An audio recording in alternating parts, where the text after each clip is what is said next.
Good evening, good evening, good evening, good evening, good evening, ladies and gentlemen. Welcome back to the channel. My name is Ryan LFC. I'm telling you guys, I am really looking forward to have this discussion with one of the best coach in Jamaica. I'm telling you, one of the best coach in Jamaica. This man, many of time, this man travel up and down in Jamaica. Reach at the gate, the people them lock the gate on him and say, listen, this man only need 1 second to tell you that, oh, good, this player going to be in the future. Look at Kareem Paris. We're going to get into the discussion. And I'll be honest with you guys, we're going to talk about Craig Butler. And I'm telling you guys, if me made the same mistake I made a couple weeks or a couple days ago, I would be a stupid, I would be a fool. So big up to Farmer, big up to Coach Dex, big up to Military Guna, big up to I Am Sure, big up to all of my co-workers. I love you guys so much. And I want to big you up, guys. You're doing a fantastic job. And, you know, sometimes as a big man, people, they made mistake, you have to come out and, you know, adjust it. Don't run from it. See, the more you run from it, you're not going to harm into. And I'm telling you guys, I hope I don't make a lot of mistake in this one. And I hope things can go smooth as well, people. Because I'm telling you people, who don't believe that Rudolph Speed and Craig Butler one was so tasty and juicy. I have news for you guys. A person called Maxwell. Jesus Christ, man. I'm telling you. But Maxwell said I must give him 5 minutes. He's going to run late. Just for 5 minutes. And we're almost in 3 minutes in the video so far. So waiting on Maxwell and I am hope. Yo, Ryan, send the link now. You know what I mean? But who knows what's going to happen? Anyway, people, we love the whole lot of people. We have almost 70 people in the chat. 76, 77 in the chat. Make sure you guys like the video. Big up the coaches that give me that endorsement in the last half to tell the people that I am going live. All right. So the leader is coming, people. Give me 5 minutes, but Maxwell, I needed to get somewhere your phone. I got comfortable. I needed to be comfortable. I need to wipe off that computer. People that want to see your face. Who is this coach in Jamaica? I want you to present yourself when you come in on the Ryan LFC show. So that way you're doing right now, looking up in the camera, get somewhere to put the camera down before I add it to the stream. So get somewhere, you're going to relax. It's like how my hand them up in the air. I want you to get somewhere to put the phone on the laptop. I want you to be comfortable. I want you to present yourself properly when you come in on the show. So, in the background, people, I am going to allow him to make sure that he put himself together to come on the show, people. So, yes, people. People, make sure you like up the video, man. Like up the video. Like up the video. Like up the video, people. 90 people on the chat already so far. And it's going to have a good conversation, people. It's going to be a good conversation. You know what I mean? It's going to be a good conversation. I can promise you guys. I can really promise you. So, in the meantime, I'm just, as the coaches next to us say, sanitize your hand. We normally say, yo, people, like the video, stop play a game. You understand? But big up to all my co-workers. But Maxwell getting himself organized behind the scene because I want him to present himself. It's like how I always present myself. I present myself. But, you know what I mean, people? But please, people, no bother with that. Don't bother with that. Please, me, I beg you. No bother with that. No bother with that, people. No bother cause no problem in the night, people. Just keep it. But we'll just have the conversation. See?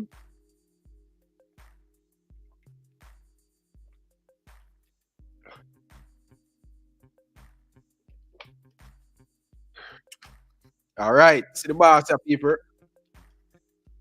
The boss, all right. I like when he present himself. It much better. It much better.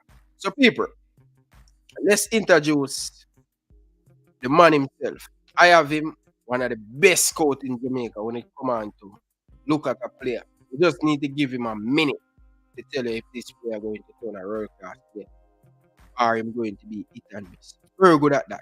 Cavaliers Football Club is one of the most successful club in Jamaica, and he is very, very, very, very crucial behind Cavaliers team to get them dominate at the age of 13, 15, under 20, up to the Super League, and now they are doing them stuff in the Premier League. Let's further ado to bring on my guest, Mr. Maxwell. Welcome. Good evening, sir. Okay, good evening, Ryan. How are you? Thank you very much, man, to have the time and to come on the show. You look much more better in a City color, though. You're a City supporter? Hey, look here. You see, every jersey that I have, right? Yeah. It's not so much a team that I support, but yeah, man, we support City still. But any jersey that I have, it's a team that my team actually played against. Yeah? So, yeah, man, I have jerseys from LA Galaxy. You know, we have them, you know. So I've gone to a number of tournaments overseas. So that's why sometimes, you know, you see me in some things. It's because, you know, it's actually we participated in a tournament where these teams were at. So this today I just said, okay, let me put on this one instead of the Bayern. I could have brought on the Bayern Leverkusen or something else, but you know, so we're gonna just put on the Man City today, you know. Okay, fair enough, fair enough. People, without further ado, I want you guys to smash the like button. But I'm going to start it off like this. I have so much respect for Mr. Maxwell, a lot of respect. But Mr. Maxwell, tell us a little bit about yourself. Okay, Ryan, let me tell you. People, let me just make things straight from right here. This gentleman here, Ryan LFC, I've known him from, he's one of those I've known from, he's about 13 also, right? And from, everybody else knows me as the leader.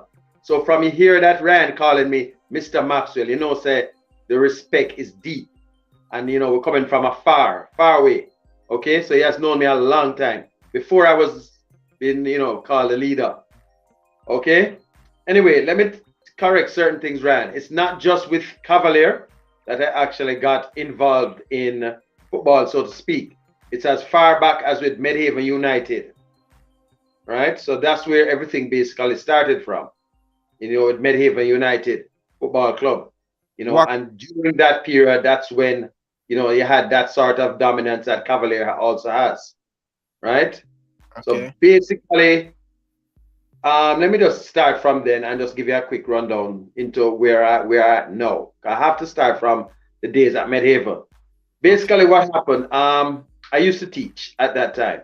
I used to work at Air Jamaica, and then I took some time off to do some studies, and I used to teach at a school, right? I think it was Swallowfield Junior High.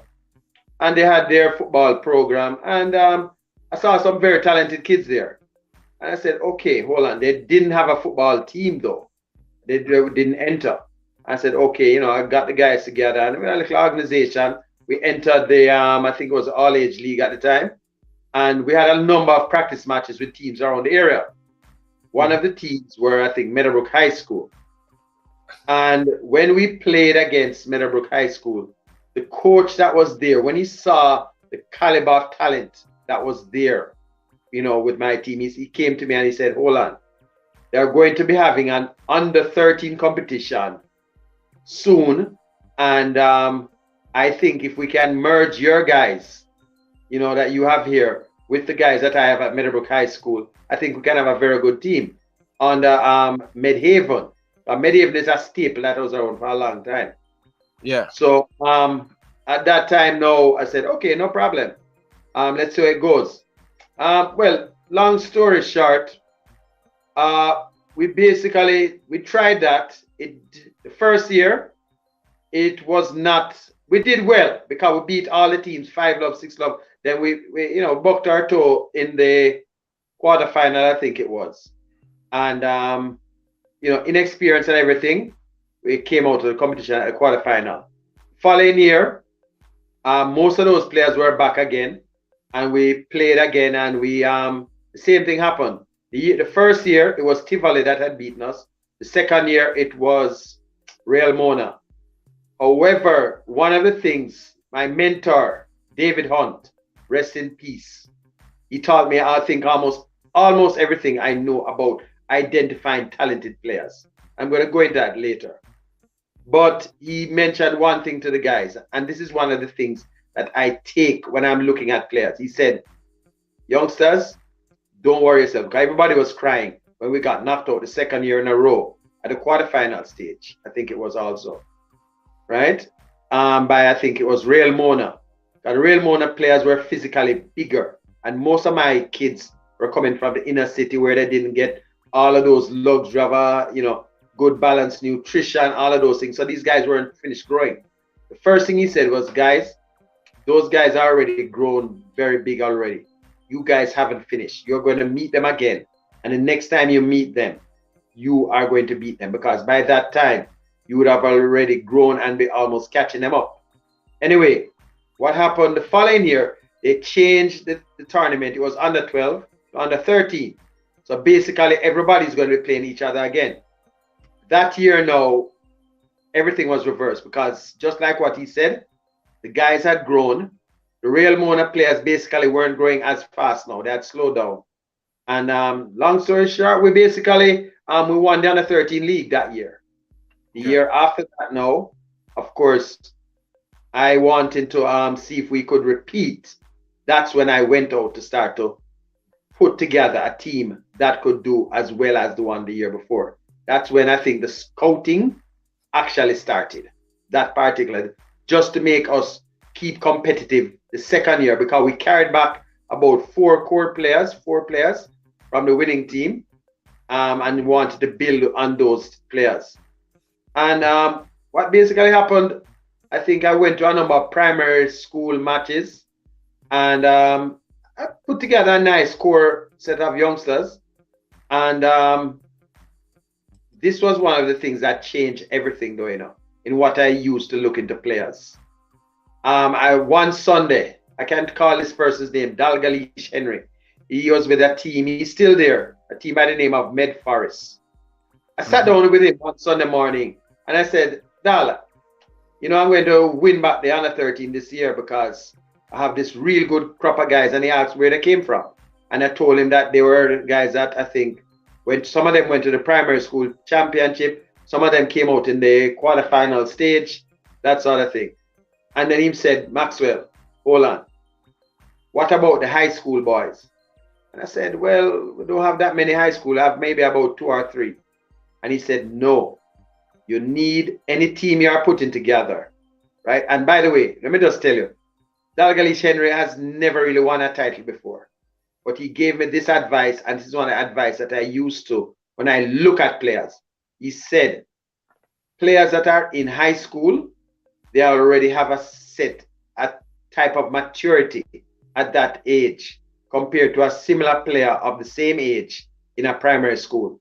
Meaning that a player 12 in high school is going to be different from one in primary.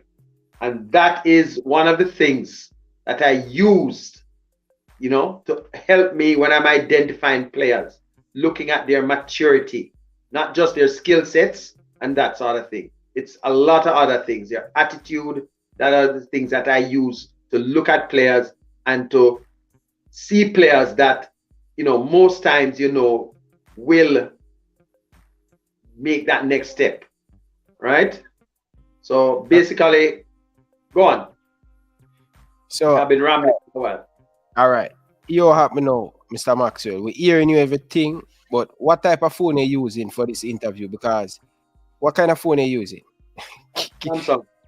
The people them say them nah see it properly. So the people them say them see them we are seeing right now. What kind of phone? So why it's so blurry? I'm not seeing it properly.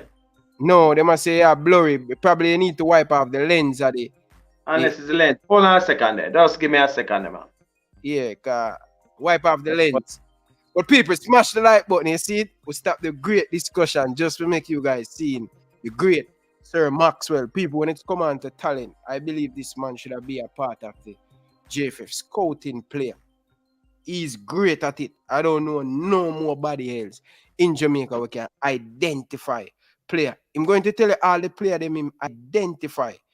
Yeah, remember the under 17 World Cup there, where he have 9 Cavaliers player And I told you guys, said, listen, don't listen to what people are saying. Cavaliers Football Club always have some of the best set of youngsters in Jamaica. And I'm saying that no apologize to nobody.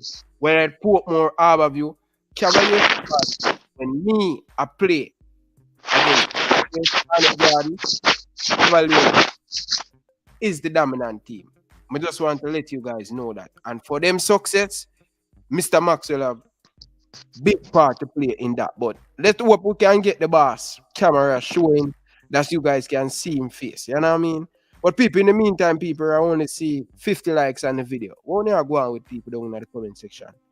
Let us have a great discussion without stopping the interview, telling you guys smash the like button. Like up the video. But oh, you never know. Same yeah. girl? No, man, we see it much better. I hope it can stay for that. So people, it should be good, man. Yeah. Okay. Yeah. Okay. Okay, let me just go on then. Let me tell you. And by the way, get the likes up because I'm going to give you guys an exclusive, big exclusive today on Ryan LFC about a certain Cavalier player that is going to be making some big strides, right? Exclusive. Nobody else has heard about it. Okay.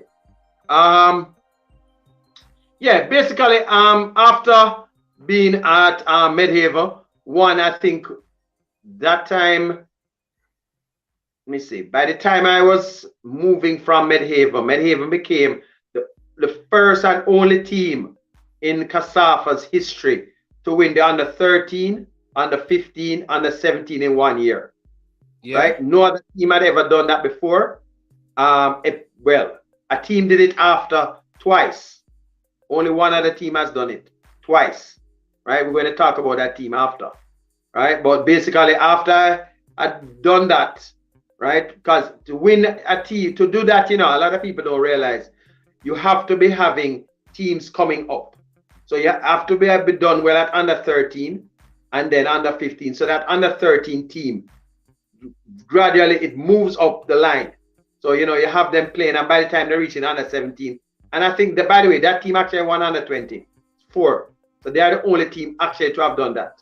Because the other team I'm going to speak about, they have done the under 13, 15, and 17 twice, but they have unfortunately not been able to do the under 20. So Medhaven still has that record in doing all 4. Right? Okay. Well, okay. From there now, I think I moved on after a while because I took a break, saying that, boy, there was nothing else to prove, you know, because everybody knew me as the person that just won under 13 titles of fun. So when you win the under 13, you were the scout or you were the coach at the time? Let me tell you how that went now. Okay, originally I was the manager, right? Basically just a manager. But after a while, David Hunt, he taught me basic things, what to look for in players, because he recognized that I had this knack to go out, get players to come in. But he wanted to make sure that I was bringing in the types of players to fill the various positions in the team, right? So he showed me certain basic things to look for. Balance, right? Balance in the player, right? That's one of the key things that a lot of people don't even look for when, you know, when they're scouting players. They look for the guy that's doing the dribbling and so on, and they know. But certain other flaws that they might have, you have to be able to identify these flaws when they are young, so that if anything, you can improve on them. Plus, speed of thought. That's one of the key things. Sometimes we're watching a match and we see a youngster attempting to, he makes a pass. And then when you look, you know, nobody's there to get it, but you see what he intended the pass to do. If the other players were seeing the game as far ahead as he was, they would have been able to make the run, right? So, you know, these are things that you look for in the players. Anyway, we're going to move on to the team now that basically most people know me from right now because I'm still there, right? I haven't gotten bored yet, you know, because, you know, carried it to another level. Cavaliers Football Club. So, right. We're going to get We're going to get into that, but I want you to stick a point right there. First and foremost, everybody know Sir Maxwell have a bag. A bag every single time, every game, no matter where I'm going, him have this bag. Either one laptop in it. What in that bag? What's so special about that bag where people see you and say, listen, people, we don't want a brother to have the bag come in the venue. Because once him see you for just a minute, him going to get away a player. I want to ask you a question. What in that bag at that time? Okay. Yeah, everybody knows it's normally a knapsack or something like that. Actually, most times when they say me take the bag off my shoulder, there's a notebook in there. Back in those days, nowadays you have sofa to do all of these checking on the scores and the passes. And normally I would take out my notebook. My notebook would have the names of players. So when I'm coming to a match, most time I know who I'm going there to look for. So the names will be there, right? And then now during a match when I'm watching them, I'm going to be taking basically stats on their passing, various things and so on, the shooting, that sort of thing, right? So I'm looking at all of these things while the match is going on, plus their attitude, right? Okay. So notes are in there. One of those, plus, just that, you know. I always have, if I see players, one of the things I also look at is their ages. And that is very, very key. You'll have an under 13 team, or you'll have a primary school team, and you might have a youngster on that team that is in, say, grade 4, and the bulk of the team is in grade 6. And you know, a lot of people will not look at the guy in grade 4 because he's much younger. But when you look at his ability, and then you take him out of that team, you're going to have a super player. I'm going to tell you about that later on about a player, because I remember I was confronted one day about that same thing when somebody asked me, Mr. Maxwell, why you pick that player and not these? I thought you'd pick these from a school, but you take the guy in grade 4. Anyway, the bag basically has that notebook in there. Later on, we'd upgrade to go, you know, laptop and all of that, or, you know, iPad, that sort of thing, where you're taking notes. Same thing, but you make all of your checks right there. So most times when I have almost each year age group, because that's one of the things also that's key. I will have an entire age group team in each, for each, like 2003, I'll have a team of mainly the better 2003 players, then a 2004 and so on. So what I do with this after a while now is I'll merge them. So no team that I put together, it has completely if the under 13 age for that year is 2003, you're not going to have only 2003 players. You're going to have players 2004 mixed in with that team deliberately, so that you have continuity the following year. Okay. So that particular notebook is one of the reasons that the first year when I went to Cavaliers, because I was able to almost come right off the bat and be a challenger that same year. I think we went as far as the semifinals in the first year. Okay. But you can ask something else and then I'll tell you how that story went, because I almost didn't end up at Cavaliers, almost ended up at Red Hills. But yeah. All right. My next question to you, I want to ask you this. I cannot make you go away and I'm going to ask you this, although you have a long way to stay on the show.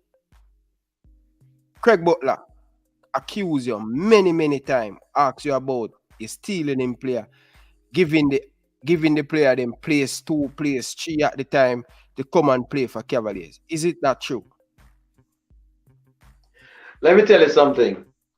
Craig Butler, there has been only one player that I have known, and I knew that before Craig Butler. Right? Let me tell you who that player is. Leon Bailey. I knew Leon Bailey before Craig Butler. His actual first coach. A lot of people don't know this, and I need to make it clear. The person that gave Leon Bailey the foundation and the basics is a coach by the name of Bobby Green. He's actually the head coach now at Queen's Prep, and he's an excellent coach. In any youngster that comes through his hands with the basics, they master it and they excel. He's a former player from Waterhouse, and he basically started coaching after a lot of encouragement from me, and he has been doing very, very well. So he normally came down to my house in Avondale with Leon Bailey, Chevon Messi Marsh, and then Kevin Atkinson, and a number of players. Always, and they played on my front lawn because my front lawn was huge, and I had almost a mini scrimmage field there. So a lot of kids from the area normally came down because I had this huge mango tree there also. So it was actually almost like a mini scrimmage field, and everybody came to play football there and so on. And I always saw them, and they know me, right? So after a while, when I did go to Cavalier at that time, Green asked me, take some of his guys. To be honest, at the time, I had a base already.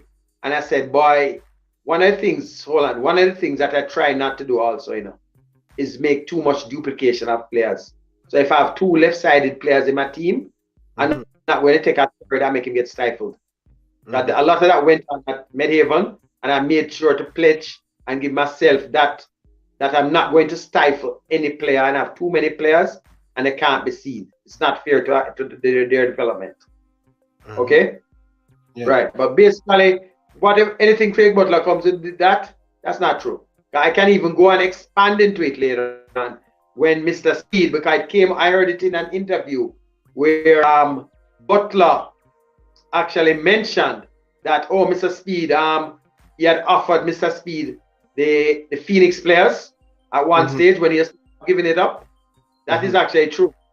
But what Mr. Butler doesn't know, or he doesn't mention, is that Mr. Speed came back to him after and told him no. You know why? Anything that has to do with the youth players at Cavalier, I am the person that gives the final okay. So he called me, I remember, and he asked me, Maxwell, but I want to give us some of his players and so on. I don't remember exactly what the deal was that he wanted to do. And I told him no, we didn't need any of them. You understand? None. Actually, at the time, Leon Bailey was still a part of the team. And I said, no, we already had cohesion with that team. I'm not greedy. I don't need to have those players in there. I said, I could tell at the time, I said, Leon is a good player. His son is also a decent player. But the rest, I'm not going to hide it. They were ordinary, right? He has a nice system. So that allows them to play together quite well. Okay? They play together very, very well. But when you take those various pieces outside of the Phoenix thing, they basically look very ordinary. That's why a lot of those players, when they go elsewhere, they're just ordinary. Yeah. But because he said many of occasion he don't want to stream with you because you thief him players them and stuff. So I don't know. I just want to make sure I get that. Let's just make it simple. When you say somebody takes your players, I've never approached any player that has played for Phoenix to come to Cavalier. There were a set of twins whose father carried them to Cavalier. I remember them. There was I won't call their names. They were very good, and they end up captaining the team. They never, by the way, they never left Cavalier when they came. To show you, right? And they didn't come because of there was any ban or anything like that. They wanted to make another step up at the time, right? So those are the only two, and these were very young players at the time. You understand? As I say, it's the parent that carried them. I never approached any player, right? Because as I said, I don't believe in any quick fixes. Anything that I'm doing, we develop them from a stage. We have a core at under 13, under 15, and so on. Because one of the things people don't realize, players will realize it. Almost 99% of the time, when you look at the Cavalier under 17 team, we almost bring nobody into that team. Because we already have the team from under 13, under 15. It's the same team. Whatever team we had at under 15, it's that same team that's going to run out there at under 17 to win. We don't really, it doesn't make sense because we also have that cohesion that we have built among the players. And I'll explain that when we go to the 2011, which was the last year that Jamaica qualified, and I'll show you what happened. But Okay. Before you go to that, we're going to get into all of these Cavaliers players been dominant in Jamaica for the last 15 to 20 years, right? One more thing I want you to clear the ear on. See? How many club, Maxwell, I want you to be honest with me, because I know he's a very good scout. Craig Butler said Cavaliers don't build player, them only thief, stole people player. You as the scout for Cavaliers Football Club, right? How many players you take over from other? How you get a player them? How you get a player them? How does Manchester City get the players? How does Manchester City get the players? How does Liverpool get the players? Look here, let me be honest. Let me tell you. Look here now. There are players and there are players, because I can tell you I have many players that, yes, I do go to players that are at smaller clubs, but a lot of times, you know, when you go for some of these players, there are not any big stars at all, because I'm looking at players not even when they're playing so much in the club league. I see these players in the school leagues. So sometimes you don't even know that they are associated with a club. I can tell you that. Most time you don't even know. You see these players in the school leagues, and then you use it like a jigsaw puzzle, and you put a team together, right? So sometimes you have players that you might see first, and you might say, well, okay, hey, you know, what you're interested in coming. Some players, no, there's one, I think one of your teammates, I remember Ryan Miller. Ryan Miller initially, when I had approached him, I think he was that boy. I said, no, Mr. Maxwell, not where he leave. Ryan Miller, after a while, showed up at Cavalier. Said, no, I'm going to make that change. So sometimes, because one of the things I do, you know, I tell people this all the while. If I speak to a player once and you reject the offer, I'm not speaking to you twice. I'm not begging any player to come. I'll always, one time people know, I'll find somebody else. I'm good like that. I don't need to tie myself down to any one player. Okay. All right. Fair enough. Which other club team you scored for? Because you know you have the link for go at George's, KC.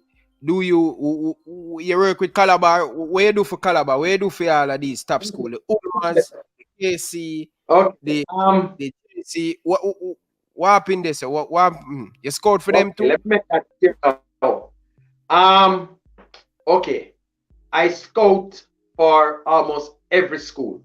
Actually, at one stage, every school that made it almost to the Manning Cup finals or won consisted of players that I brought into the school. Yeah. Right? At the time, you would transform various teams with players, and coaches would come to me and I would say, okay, I have these guys, come and look at them. Because for me now, let me tell you now, I believe in giving youngsters opportunity. Because a long time ago, David Hunt came to me and he, you know, and told me when I was high on the football and I said, yeah, I'm just want to win. He said, Mr. Maxwell, football is not only about winning. It's about saving a life sometimes, making a difference in youngster's life. So this is one of those things that I try to make sure that every single player that comes to Cavalier gets an opportunity in a traditional school. I'm not putting down any other school, but I personally know, I've seen it a lot of times, what the non-traditional schools offer, and I see what the traditional schools offer.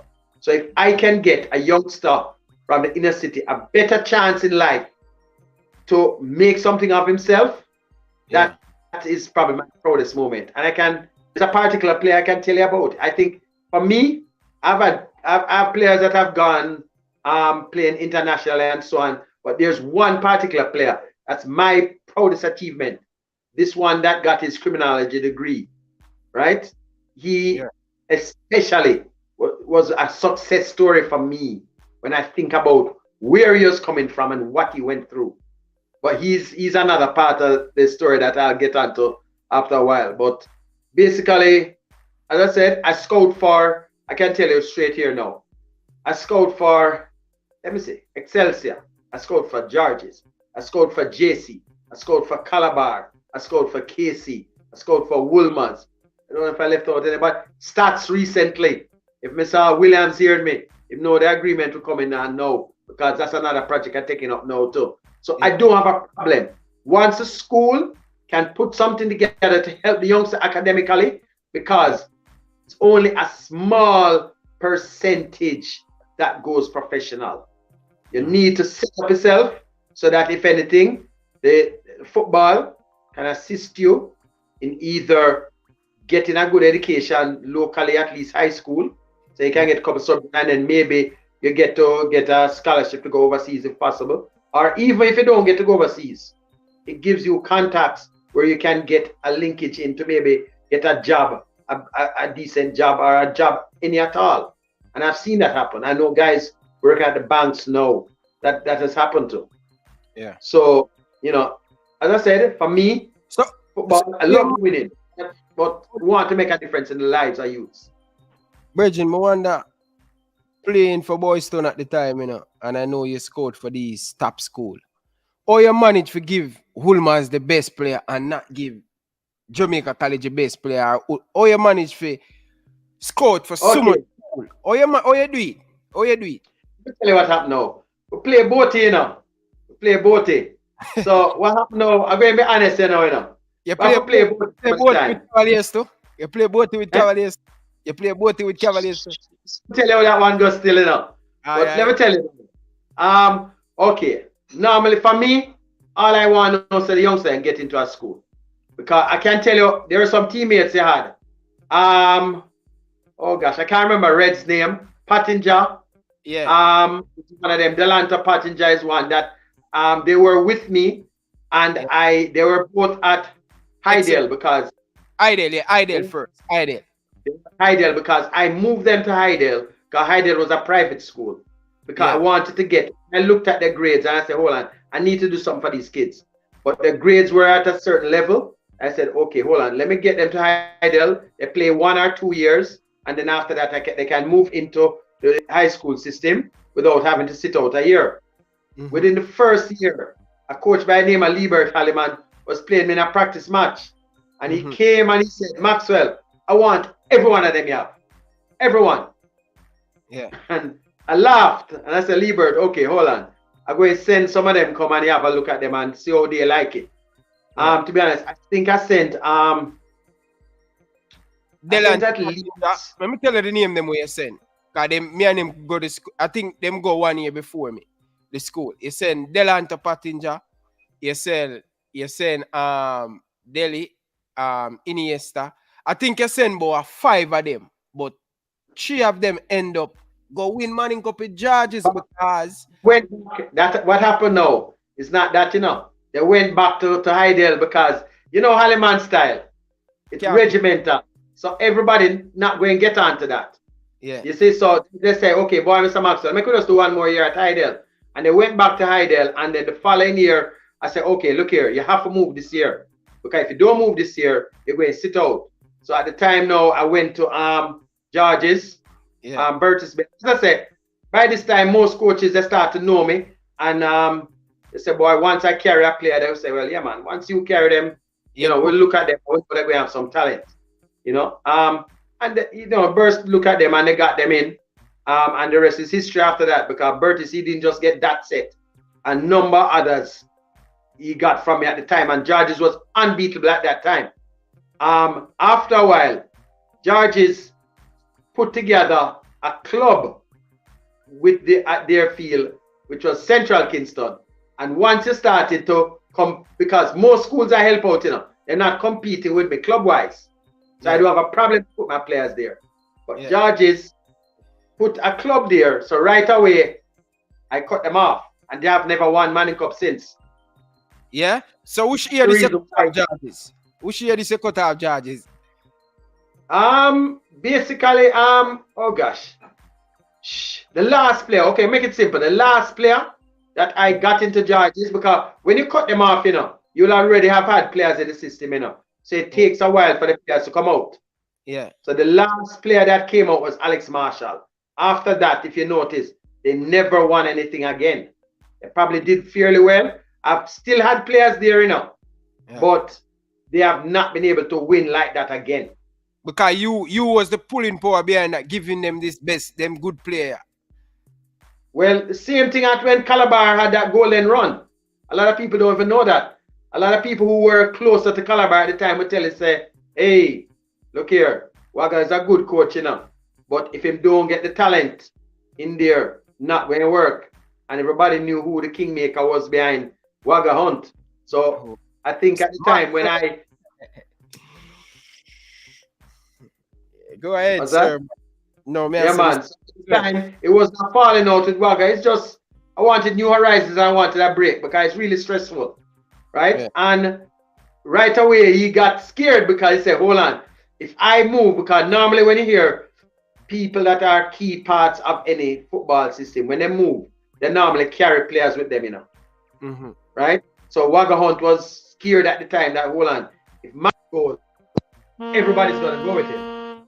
Because he knows the pull that I have with the youngsters like that. Yeah. Right? So, there. Yeah, you hearing me? Yes, man, I'm hearing you. Hold on there. Just a second. Yeah, people, in the meantime, people, when you smash up the like button, man. Smash up the right button.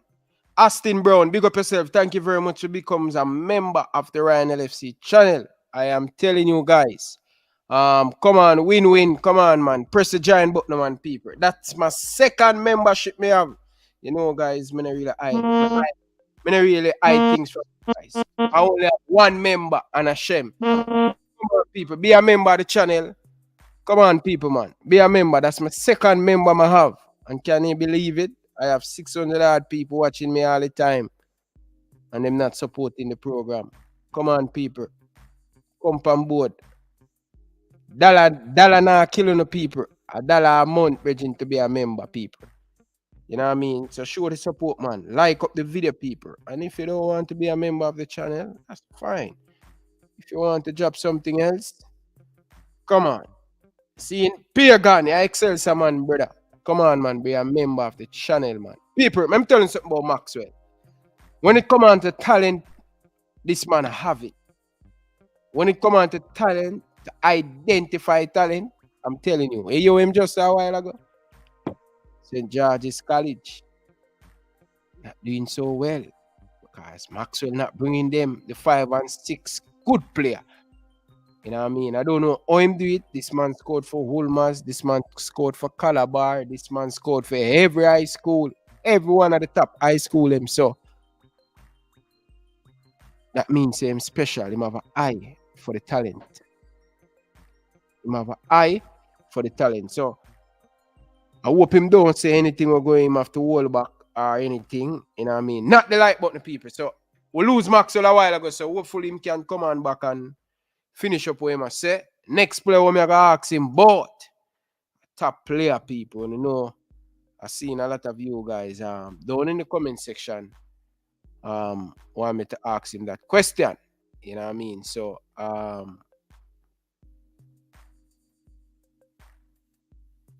hey, win-win, behave yourself. Hey, me realize that somebody in the comment section, I can't remember them name, right? And I can't remember them name, and I don't know if my boy change him name. I don't know if I him change him name. Brown. All right, let's bring on Maxwell back, people. Let's bring on Maxwell.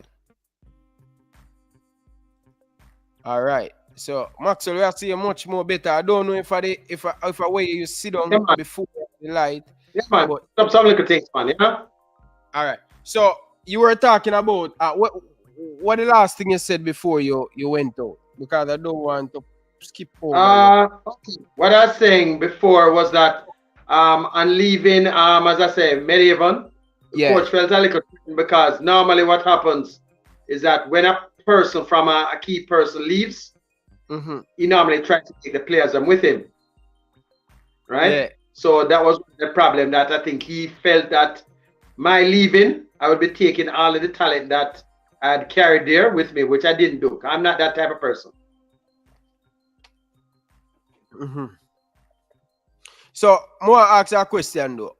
If the club, seeing you getting 5 players at St. George's College, right?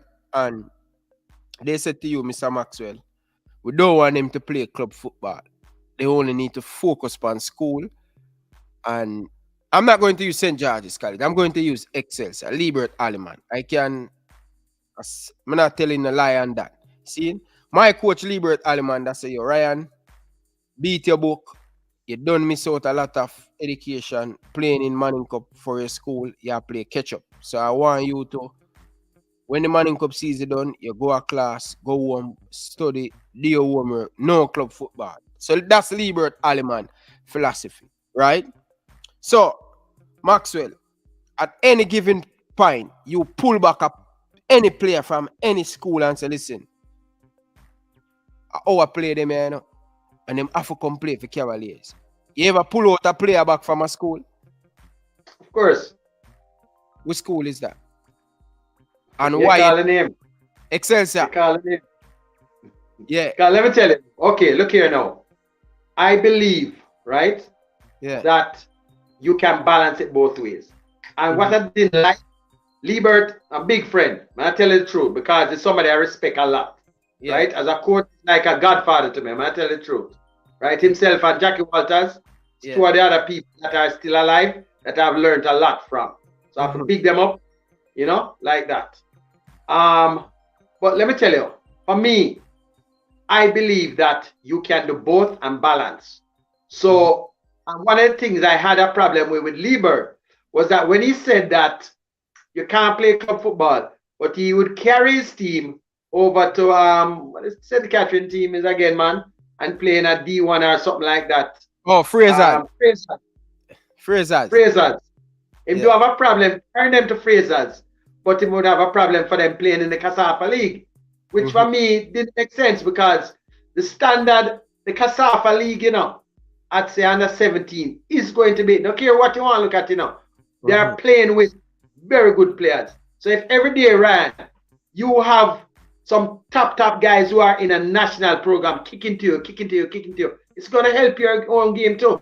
Just like if you are a quality defender and every day you have some of the better forwards coming at you, it's going to help to improve your game. You understand? So for me, I didn't like that when, if I carry a player to you, you know, I'm carrying him there for you to help him academically. But I'm also expecting that when my time is there now, you know, you'll be able to get him because look here now. Look at our development here now in Jamaica. I think Keith Wellington came out and said it. And a lot of coaches have been disingenuous when they haven't mentioned it. Everybody says, oh, it's the schools that develop the players. It's not. The schools develop the players for a certain time. After that time, it's the clubs, because all of these players that get into these schools, that when you see them doing well, they were somewhere else before. The school. Right? And learn the craft somewhere else before. The school helped to carry them to another level. Right? Which is key, but it's not the only part of our development. We need both of the things to work hand in hand. If we don't do that, we're going to have a problem. So we're going to have a problem. We can't do it that way with the club and the school fighting against each other.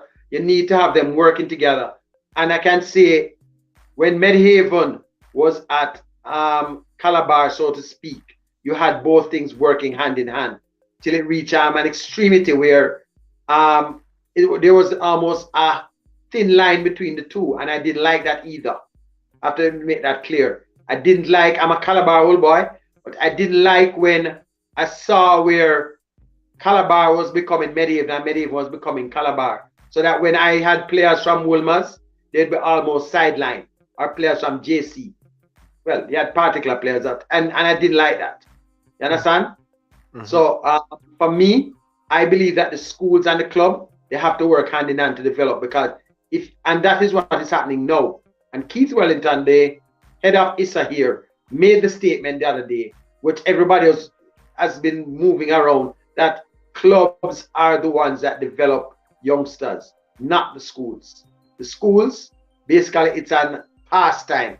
And when you think about it, you know, some schools basically, apart from the preparation phase, which might start earlier up, basically your competition can last 6 weeks, you know, literally 6 weeks. Because some of the weaker schools, when September come, by the time you reach the second week in October, that school is out.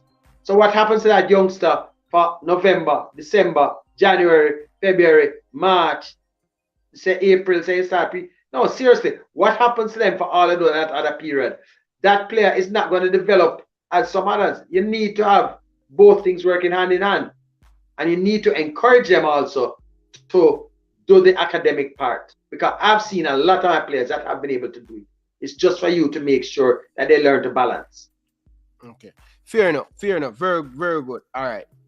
As one of the top scouts in Jamaica, seeing, I'm going to ask you about a particular player.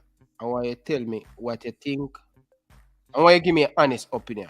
With everybody talking about this player from Craig Butler Academy, say you need to be in the Jamaica senior team. He's 16-year-old, very good, good left foot. I see him. I want you to, as a scout, I know him play against Cavaliers many times. Have you seen him as yet? Because you must see him, because you're one of the best scouts in Jamaica. Before. I've seen him a long time before. Yeah? So him have always been in the Phoenix Academy? I think so, yeah. First time he came to my thing was when he was at KC. I am trying to remember. I know, you know, at that time, I don't think he was actually at Phoenix that particularly. I'm not 100% sure right now, because I remember the coach at KC actually built his team around him, which was a mistake that year, because that's the year when they basically lost badly, I think, in the semifinals. That he is always big and fast, but that is another thing now, that if you are just big and fast, you're not going to go very far. You have to also have technical ability and an understanding of the game, and you have to be able to think. If not, after a while, the speed and the thing, as you get older, it basically, everything levels off. You understand? Because you're not going to keep growing, you know, till you're 10 feet tall. Okay. So, you know, Whisper, yeah, I've seen him, and he's a good player. I rate him. I think he deserves to get a look in the under 20. However, not the senior, because that can't be serious. No serious person would even think of that. Hold on. Why you say that? And we have Craig say he's the best striker right now in Jamaica.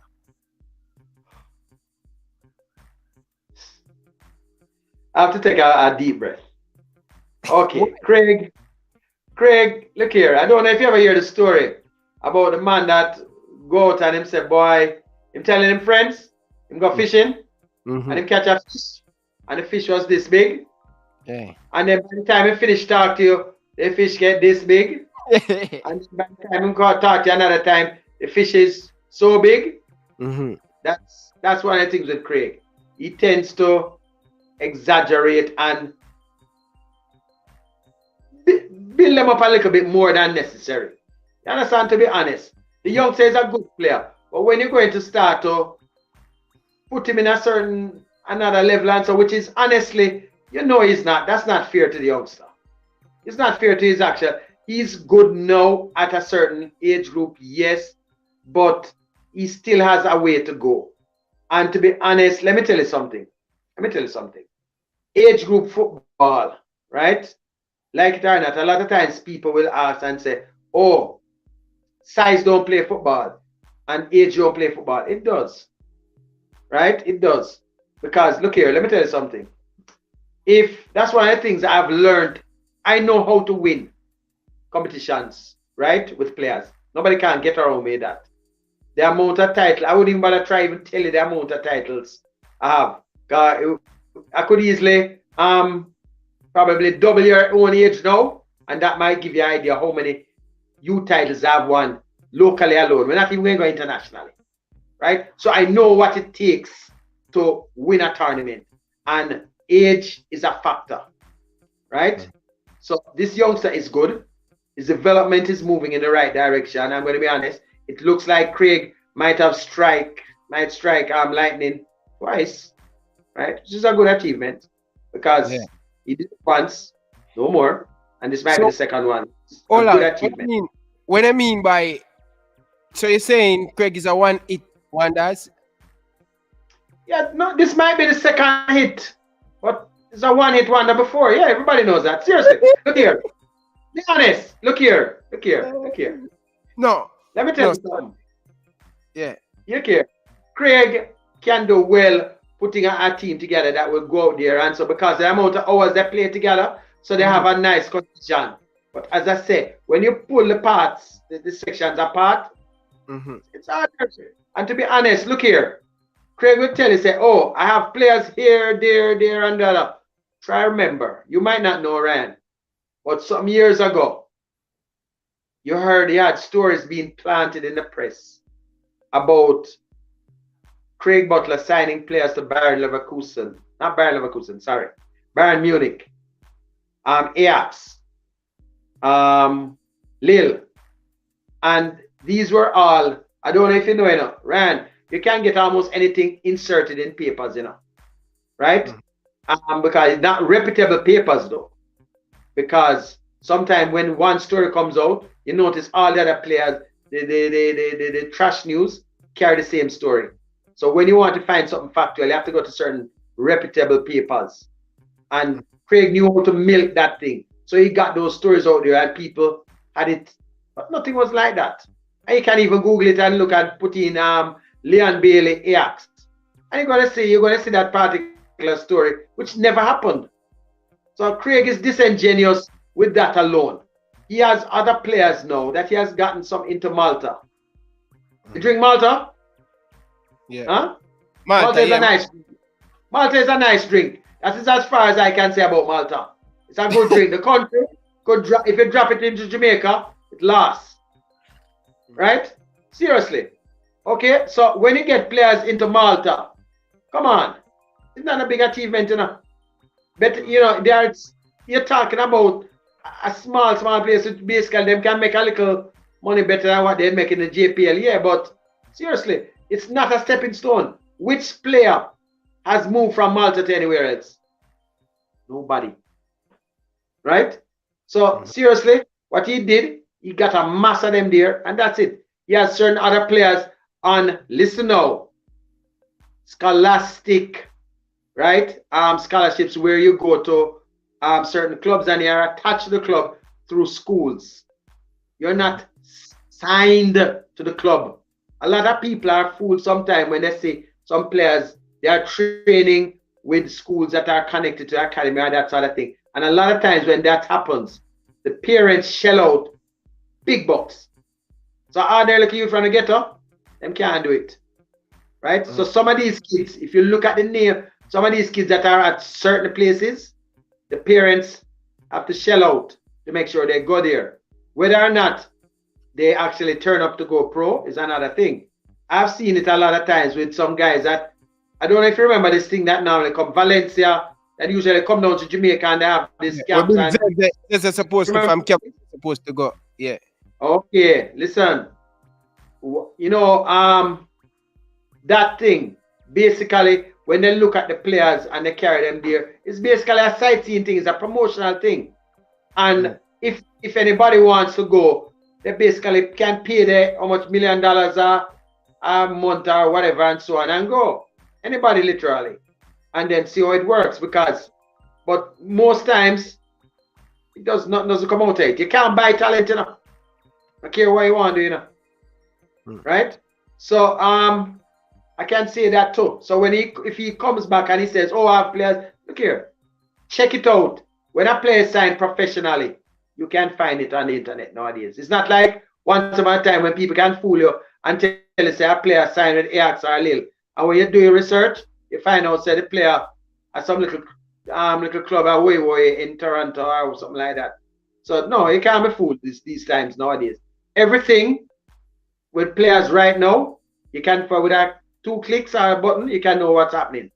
So, whenever he comes and mentions anything, I would tell any host to just at the same time just boop, boop, boop, and just see exactly where that player is and challenge him on it and see how true it is.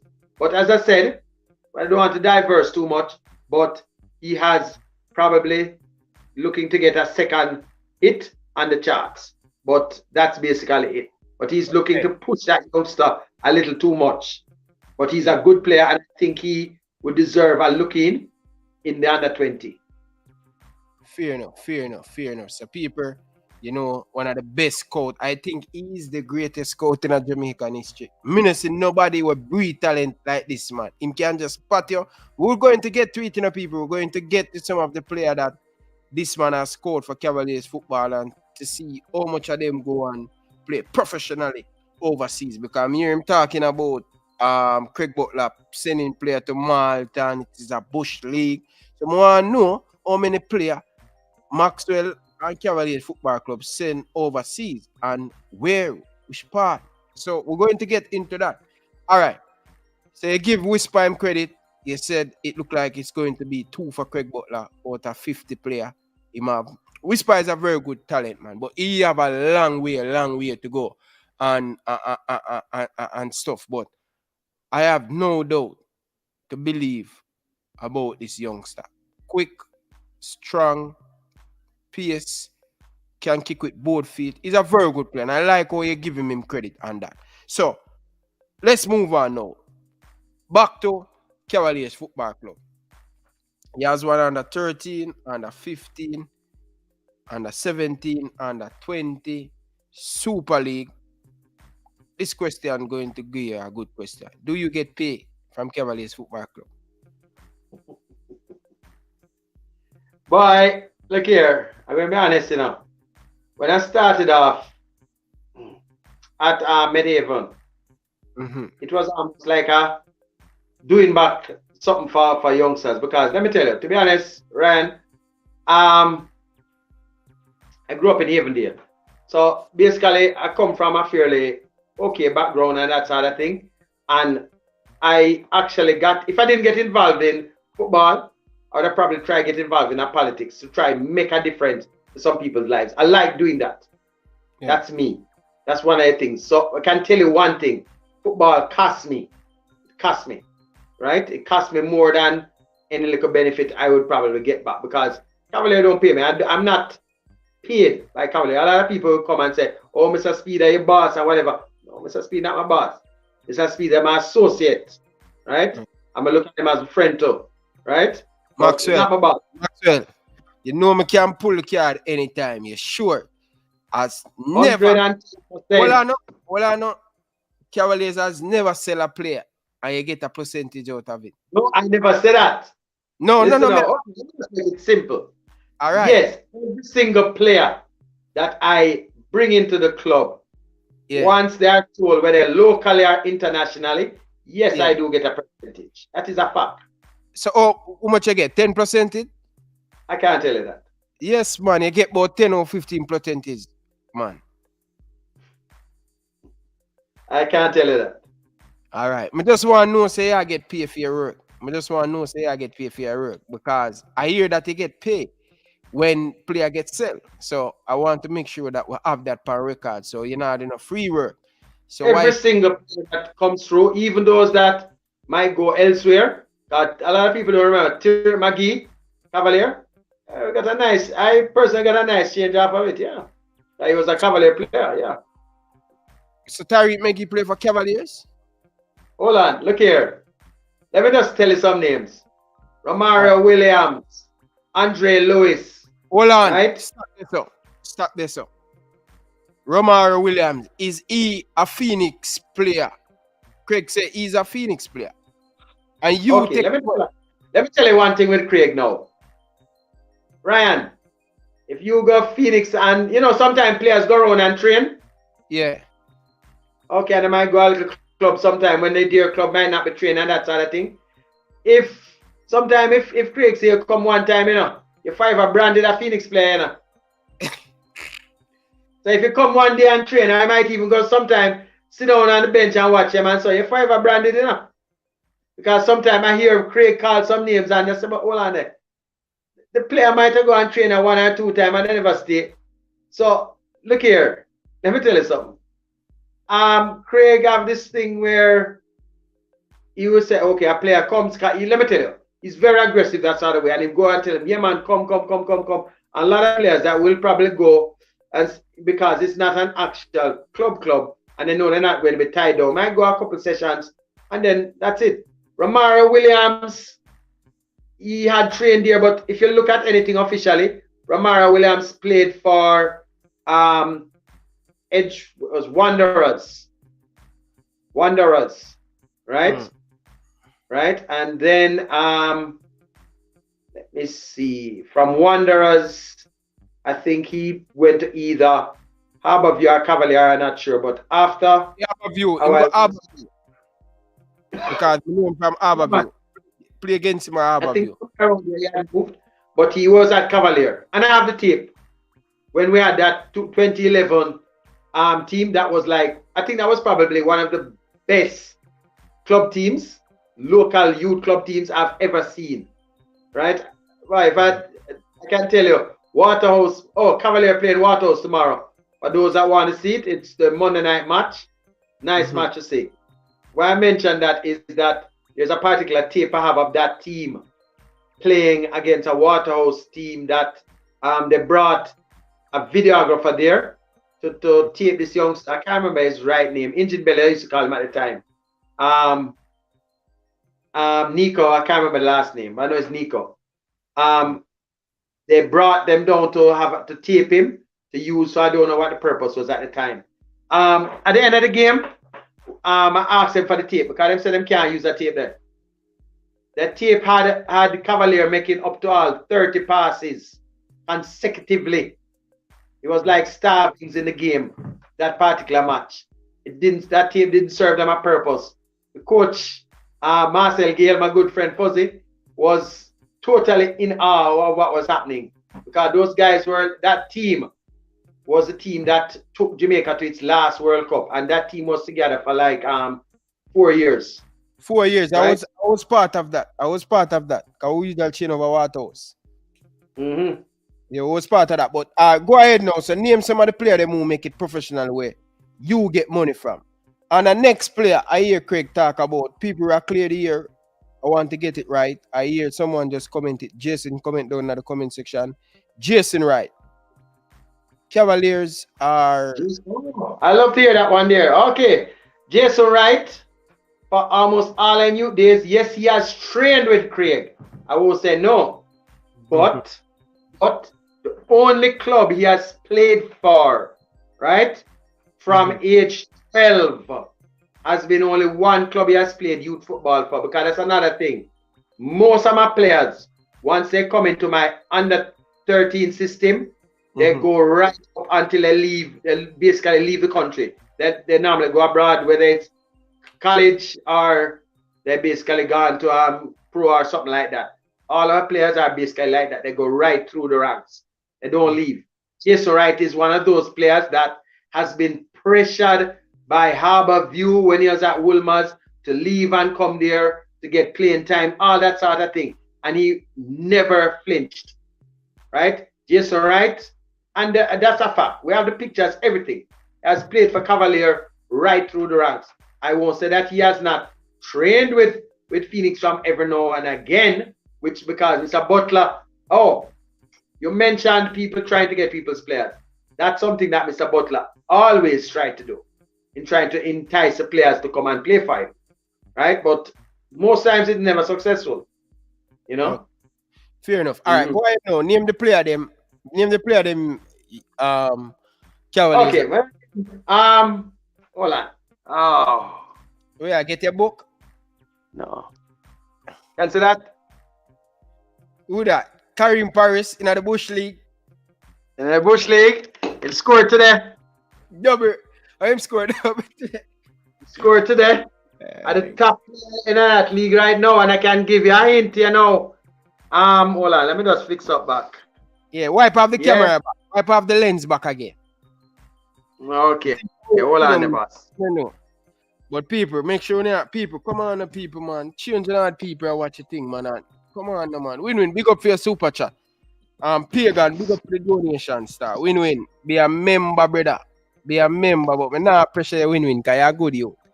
You're good, you win-win. Me not pressure you. All right. Go ahead. So give me the player them. Give me the player where. Okay. I just showed that one there now, right? Yeah. So okay. So what? Something special what's that? Something special come for Paris. Okay. All I can say is Belgium, not no more. Belgium. Yeah, and what I can say is that yes, Cavaliers still own something on him. Every young player, let me tell you something, one thing a Cavalier does that a lot of people don't know is that every player that as they go, we get a transfer fee. Sometimes you have the sale on clause that you have to wait and you have to just give them the opportunity. We don't hold players. Because you have certain clubs that hold on to the players until they turn 22, 23 to make sure that they hold on to whatever money they can get, because there's also a developmental fee that you get once player transfers up to age 23. So you have some clubs that try to hold on to these players, to get that developmental fee. So they are, apart from the transfer fee, you get developmental fee money. So even if the player transfers as an amateur, if you have had the player at your program for a number of years, you are entitled to a developmental fee from the FA of the country that they're going to, and you not only get it. That's one of the cases like even Tariq Magee. Okay? It was a nice piece of change, but we won't go there. Like how much million do? We want to have an idea for so much money as we can't talk that. People come lick the over, man, Ryan. No, man, we can't talk them things. Where's some can't talk them. Take this to the bus. No, sir. So, all right, go ahead now. Continue, because I didn't even know so Tariq Magee play for Cavaliers. Yeah, man. At what age him start to play for Cavaliers? He played for Cavaliers at 13. 13 alone? 13. He played, let me see what he was now. Under 13, under 15. I think that was it. Then he went to JC, and then somewhere after that he went back to Santos. Yeah. So he never played for Aberview? Yeah, he moved from Santos to Cavalier, then back to Santos briefly, and then straight to Aberview. I don't think when he actually moved back, he didn't actually play, I think. I'm not sure. I might be wrong with that little part there. I think he might know. I think he might have gone straight to Aberview. I think so. Yeah.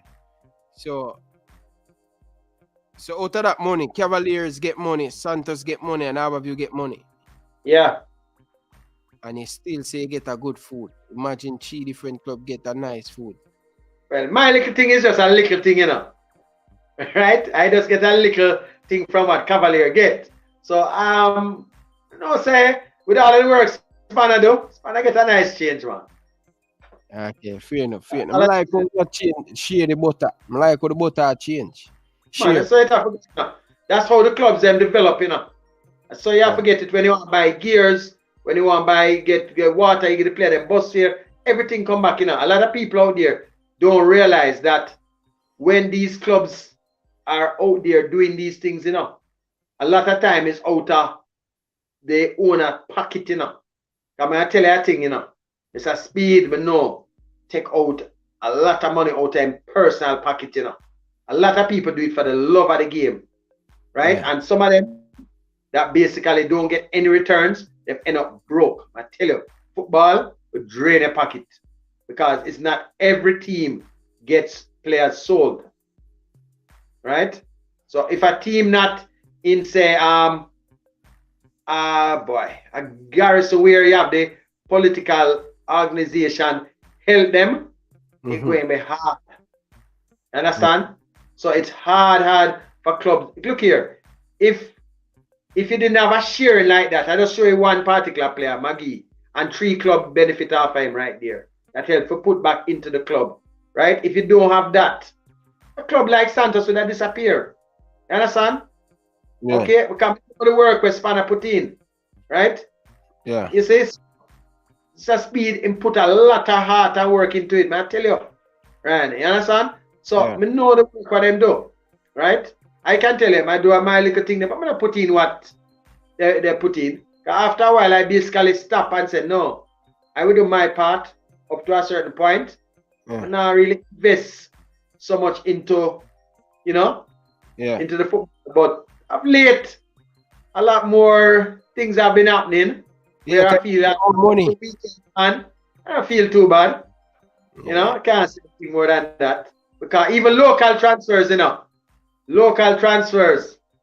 things go on to, you know.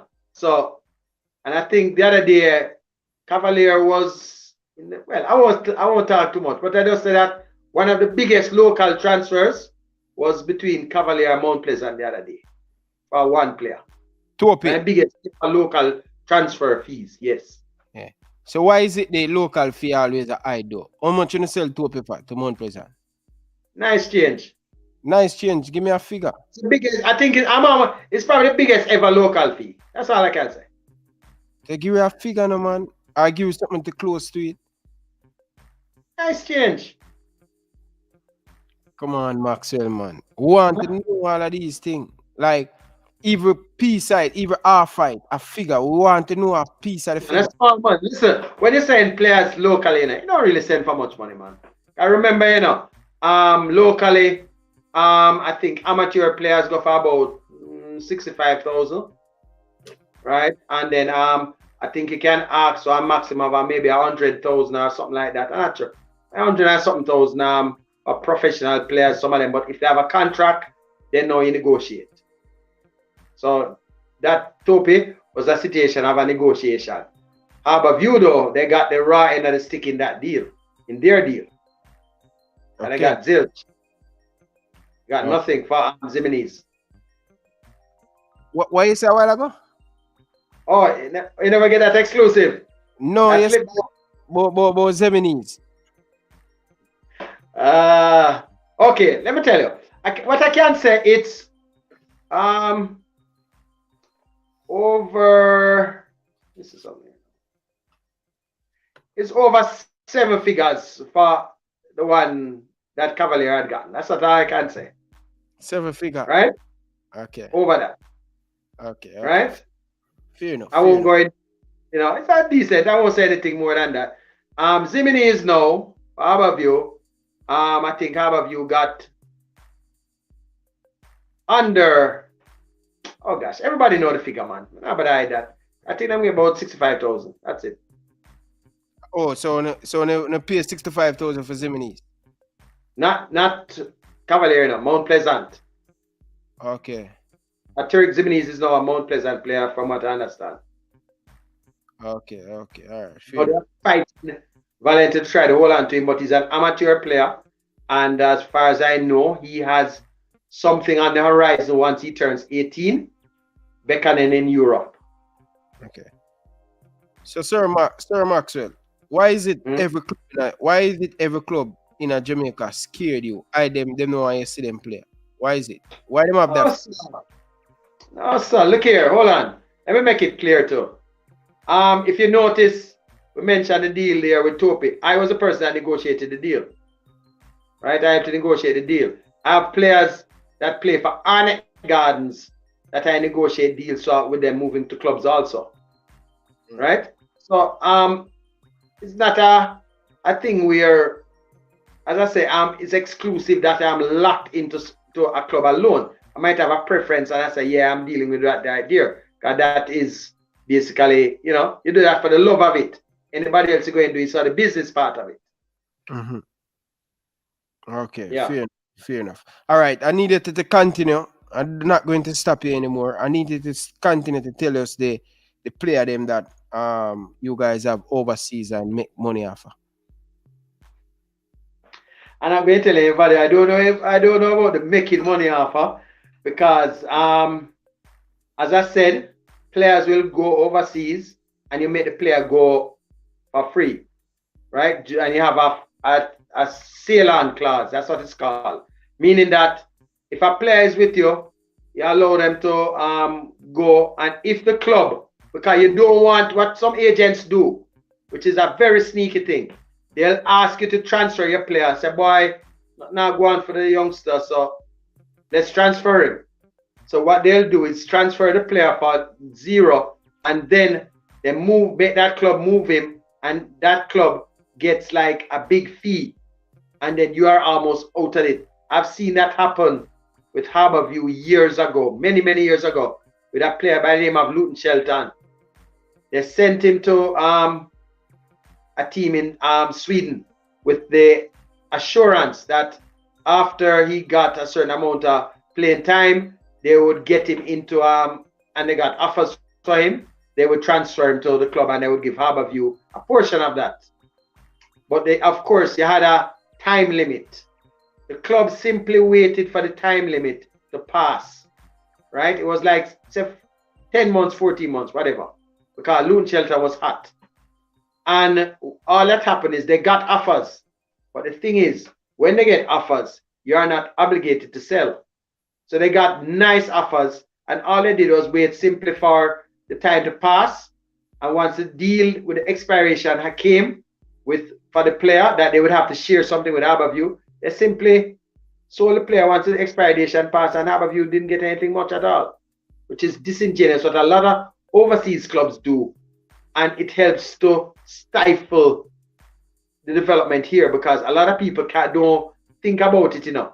When these players play, you know, out here, the clubs, they buy them boots, they do a lot of things and so on. How would the club get the money to buy those things, to buy the gears, to buy the boots and all of those things? To help, and you know, the coaches that come are paid a lot of time. It's a lot of things. So you have to look at how the club can, you know, get back all of this investment that they have put in. You understand? So it's something that is important. So what I can say that I can name some players. I don't know about any big money being made. Kaim Paris, Nikhil Daly, Siobhan Marsh has also moved overseas. As I said, most of our youngsters are quite young. We have another youngster, Richard King now, who is looking to make a little move. We have where him going? Sorry? Richard King just signed to Elite. One of them big that deal is, I think, one of the most monumental for a local based player. It has never happened before, where a local based player can be called in the same breath as a player like the name of Jadon Sancho, because that's the agency that he's signed to. They are also the people that represent Jadon Sancho, and that's significant, very significant. Okay, but a lot of people in football, they say, yeah man, we know football, they don't know those things, because that would have supposed to have been one of the biggest headline news in the media, but a lot of people don't take it up yet. They don't know. You know, so why? Right, so why you guys make him sign to that? Tariq McGee just signed to them too. Why? What's so important for him to sign to Elite? Okay. What's going to happen? You know, what makes the player a lot of these? Okay, let me give some local players some advice here now too. Players, you need to get an agent, right? And an experienced agent, and it don't make sense either for all of you to flock one agent. Do your research, try to find a reputable agent that can help you get into a club overseas. You can, you know, because one of the problems are that a lot of players, they're playing and they say, yeah man, I'm trying to get a contract overseas. But who is looking about doing it? Nobody. It's not the club's duty to do that, you know. What the club does is that once they get an offer, the club will negotiate, and the club will say, okay, we'll let the player go for X amount or whatever. That's it. Or they won't have any problem or whatever. But generally, that's one of the differences, however, though, with Cavaliers and some of the other clubs, that they actually try to push and source and help to fund the player when they're going on trials, that sort of thing. You understand? Because that is one of the things that personally I'm disappointed with certain local clubs, right? And I'm going to call a name now, Arnett Gardens, right? Arnett Gardens is full of talent. And I'm telling you something, most of the youngsters have to go Harbourview, Portmore, Cavalier to try to get exposure. Because it's nice playing for Arnett, you know. You can say, yeah, I'm a junglist, I'm playing and so, but what else is there? I can't, well, I can't say this. Apart from, I think, one or so player might be getting a little exposure in, I think, one of the Latin American leagues. One that I can remember. Right. Basically, I almost have no Arnett Garden players ever making any move to Europe. You have never had a player went to Europe. Yeah, and them have so much talent. You know, that are very good, very good. I come from down that era. We have some of the top talent. But why is it no Arnett Garden player and see it? Organization. People don't do the thing as a business. Because let me show you something. One of the things that you do when you're going to developing players, you have to develop with young players. And when I see some of these clubs say, oh, we are retooling, you know, we are putting together a young team. And we have a lot of guys, 24, 25, 26. Look here. Nobody overseas is interested in, by the time that player, the 2 years at 27, nobody overseas really want that player, you know.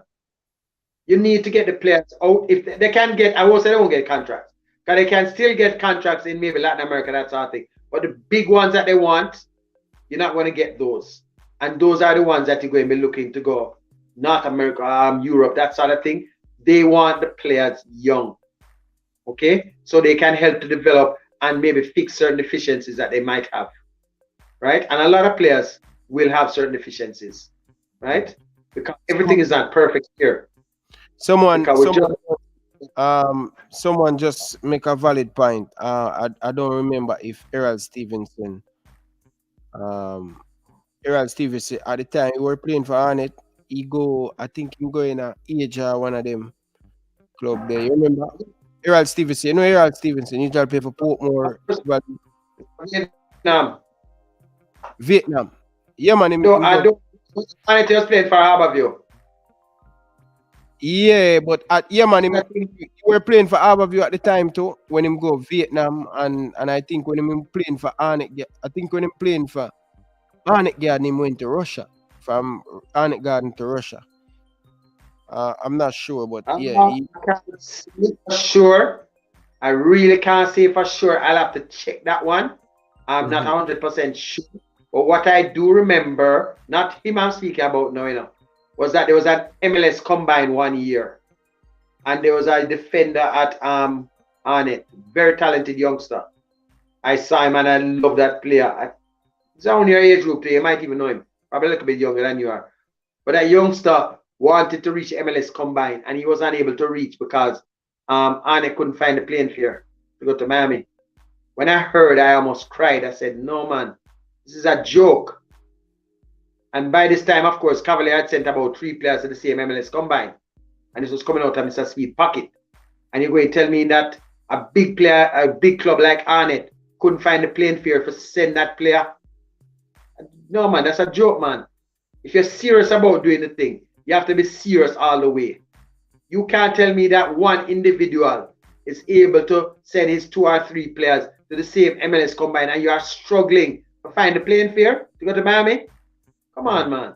Look here, man. Look here. That is one of the things. As far as I see, a lot of inner city teams, they do well for them at a certain stage, but they're not looking to push them to that next level. Boys Town is an exception. Because Boys Town with Shamar, I know the thing what they help to push Shamar out and that sort of thing. Right? And I see that. But I'm personally knowing that the bigger brother down that side is Arnett, and they have not done it. Waterhouse.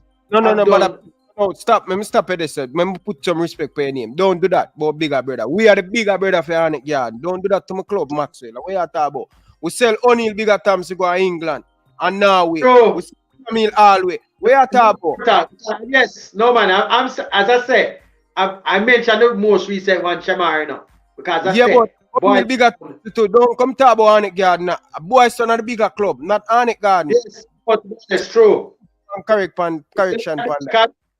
Yeah, no, to be honest, right now, you should basically have Boys Town administration taking over on it because they have more success internationally than Arnett has had. It's a fact. Yeah. It's a fact. All right. Just put some respect on Red Big. Man, no, it's a fact, man. It's a fact. It's true. It's true. Because I can tell you, one of the better players that I've had who has come to Cavalier is a player by the name of Ryan Miller, Boys Town Production. I tell you, big player. Love that you, man. I'm a good friend. I hope him see this, man, so we can big him up, man, you know? Always give him a deal. That's one thing I like with certain players. A lot of players pass through, and it's not everybody remember you at certain time. I can tell you one thing. Ryan Miller, always, anytime I put up a little thing on my status or that sort of thing, Ryan Miller always I'll comment, talks about it. Ryan Miller not in Jamaica now. And but him still keep in touch. I like that. You know? Yeah. For real. Enough respect, man. But all right, let's get into the nitty-gritty. Sir Maxwell. People have 271 people on the live. Ridiculous, man. Sunday evening. People, listen, you must learn a lot from this man when it comes on to the business part of the game. So you more want to do for me. Smash the like button. Come on, people. Let's get the video to 200 likes. Yeah, I think it was about 160 or 170. So, yo, 160, people them like up the thing, man. Okay, Ryan, when you get it up to 200, I'm going to give everybody exclusive. Big exclusive. But go on, talk. Reach 200. Again, exclusive. All right, let's move on. Karim Paris. At what age him joined Cavaliers Football Club? 14 going 15. 14. So him play under 20? Karim Paris play every age group for Cavalier. Every age group. So tell me from under 15.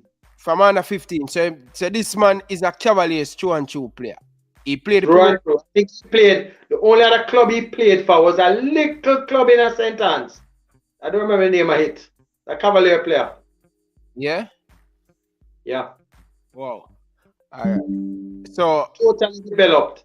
Because let me tell you a quick story. When Cavalier got demoted from the Premier League many years before, right? It was one of our youth players that scored the goal to carry us back. That player's name is Siobhan Marsh. He scored a goal at 17 that took Cavalier back into the Premier League. After a couple of years, Cavalier got relegated again. And it was another 17-year-old. I think he was 16. 16 at the time. He was 17. And he was Karim Paris that scored the goal once again to carry us back. So you see that sort of thing is we're always using these younger players. You understand? We give them the opportunity. Up to today, I was somewhere and somebody brought this youngster with Excelsior. And we spoke.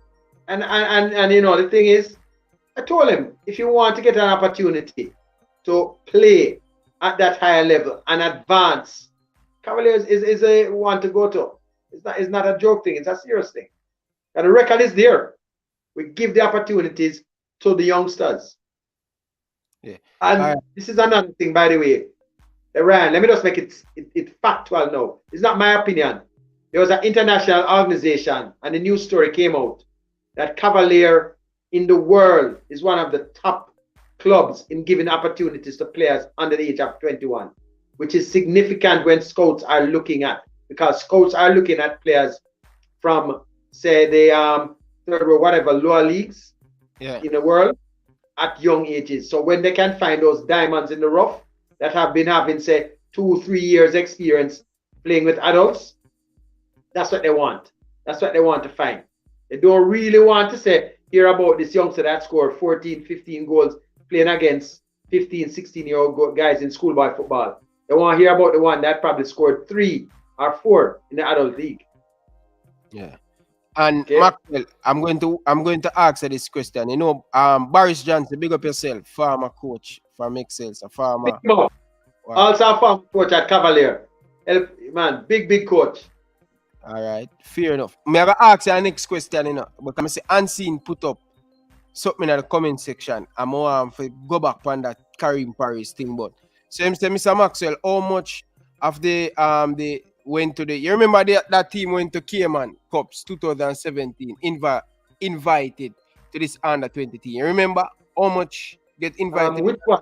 A lot of time we came on. Which one? A particular team talking about? Under 17, 2017 matter. The 2017 team. 17. That who that beat in that finals again? That was the 2017 was the team that would have had Dwayne Atkins, I think it was. That's under right. Yeah, what about that team? He might ask how much of them how much of them get invited to the under 20 team. No, okay, hold on. The 2017 team would not be the actual one because those players would have been 2002. The players that you'll be talking about would be players that would have gone to Mexico in 2019, and that would have been the group we're talking about. That team won under 15 in 2018. That's the group we're talking about because those players would have been 2003. Born 2003 and were 15 in 2018. But these are certain facts, that you have to know when you're looking at players, because sometimes, and I can tell you, a lot of coaches make these mistakes. All them look at is, the youngster is 17, 18, and the youngster might be 20 in a particular year. Because they look at the player playing schoolboy football, not knowing that you have players sometimes playing that are born after September that are months older than what the other ones might be. And FIFA don't do things that way. FIFA just go by the year. So it's when they say it's 2003, it don't matter whether you're born 2004, December 29th or whatever. 2002, December 29th, sorry. Right? It don't matter. They just go straight by the year. So this is one thing that you have to look. So for me now, when I think of players, I think of the age groups. That's why I group them in my head, So when you mentioned a while ago, I could calculate and know which group I'm talking about. Okay, that particular group, let me just think straight off the top of my head. I think there were about two or three from that particular group, that went to Mexico. 2. Okay. All right. Before we move on. Before we move on to that team that went to Mexico, was the first Jamaican team that has ever gone to Mexico and beaten Mexican opposition. Because I don't know if you know of this team they have there. Oh wow, name slipping me right now. Anyway, but it's one of the top teams there, and we basically had beaten them. Name just slipping me right now. See the moment. Come on. All right, fair enough. I want to go back on that Paris situation. Maxwell, are you sure that this man is a Cavaliers true and true? How much club he play for in Jamaica? Because when that sign-on fee ready to give out, we want to make sure that we have the record straight. It's not only Cavaliers get the money. So Unseen put a question down in the comment section that he come from Sentan, right? Sentan him come from, right? You sure him don't play for no team in Sentan? I said that he played for a team in St. Anne's.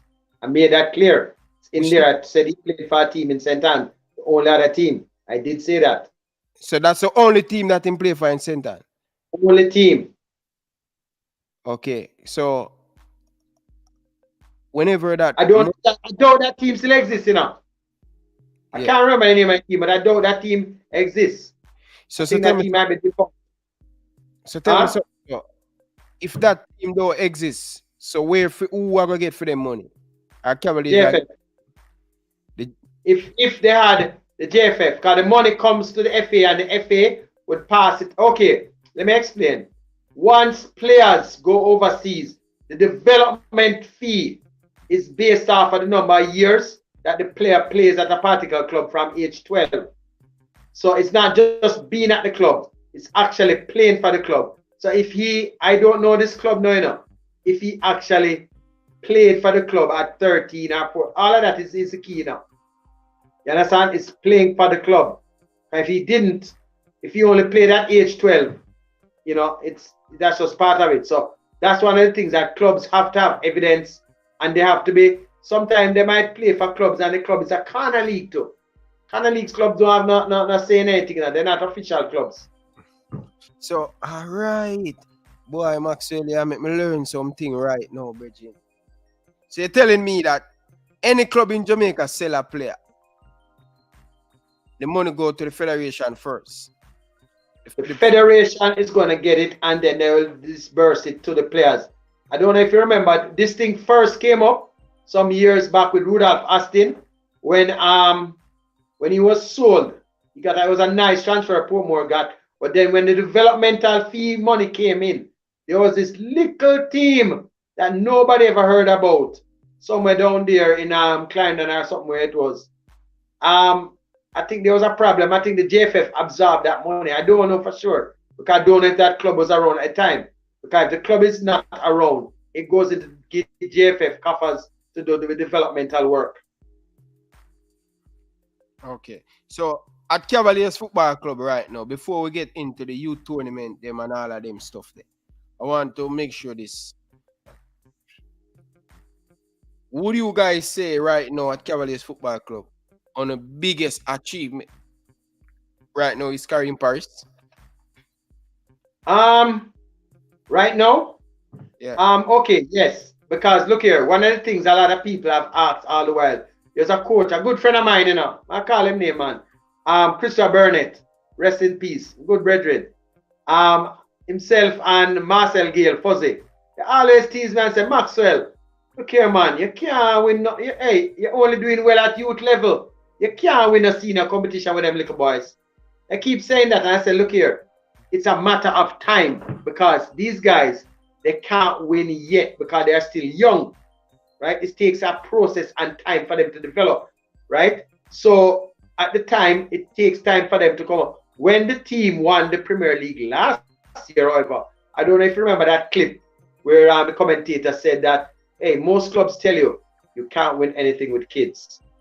But here it is, Cavalier is showing them that you can win things with kids. And that was a team that was basically, you had a guy, a youngster that was just turned, 16, that played in the latter part of that finals. You understand? He's another one of the young prodigies.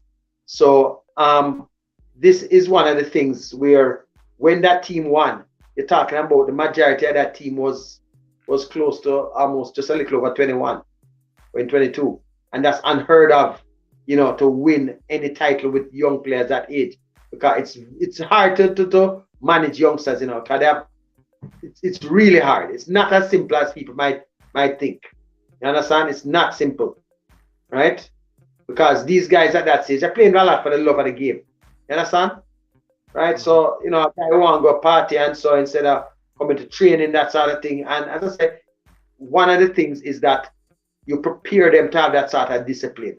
You understand?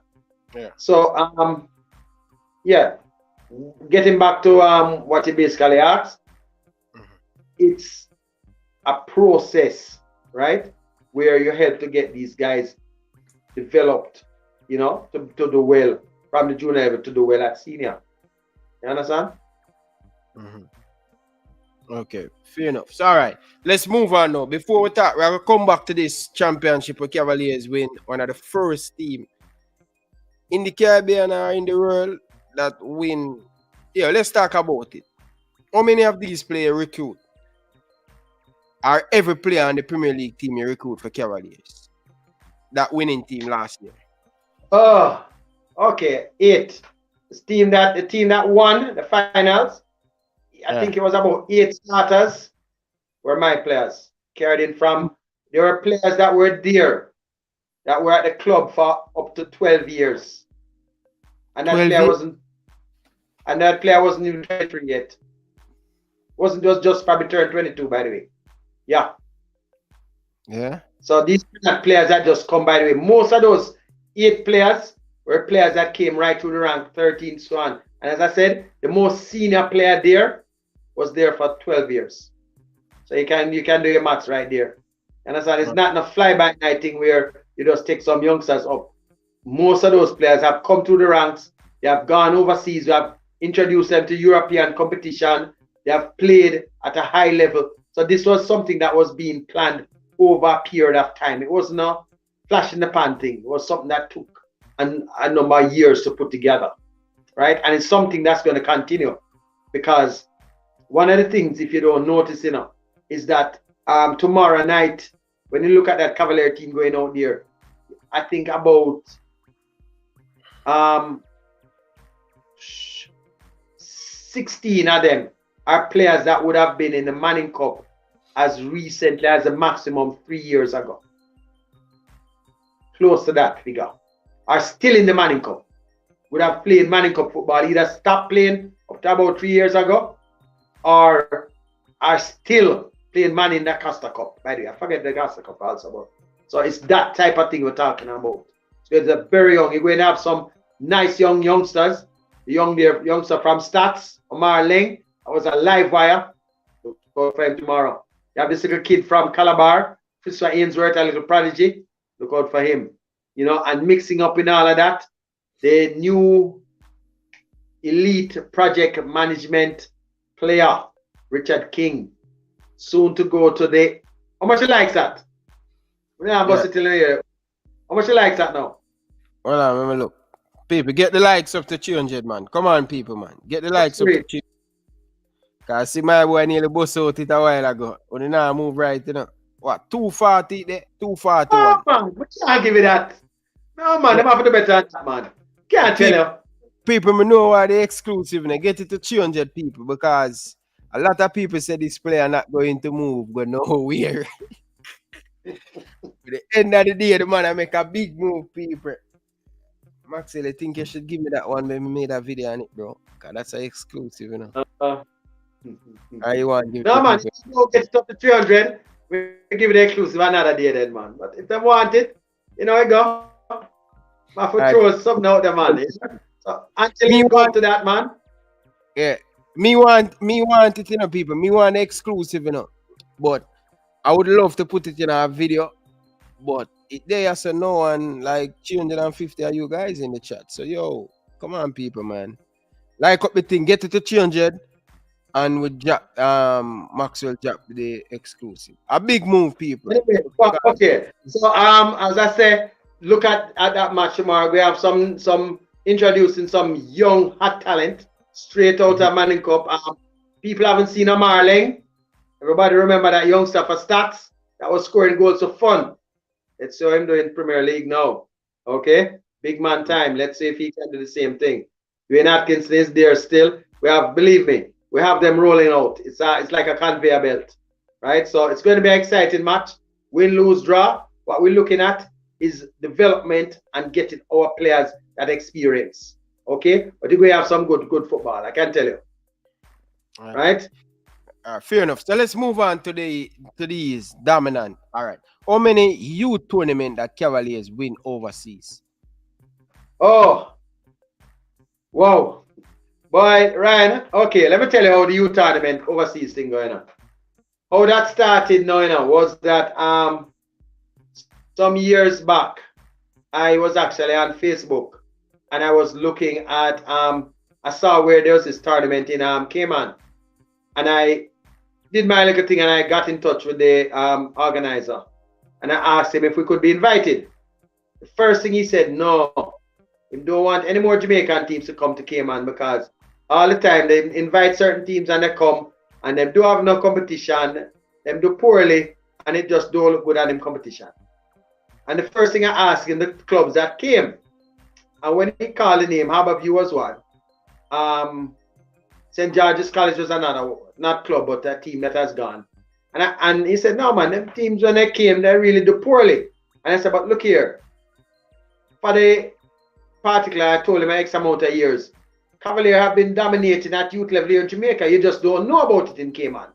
So give me the chance to come. And he said, well, he was looking to invite the national team.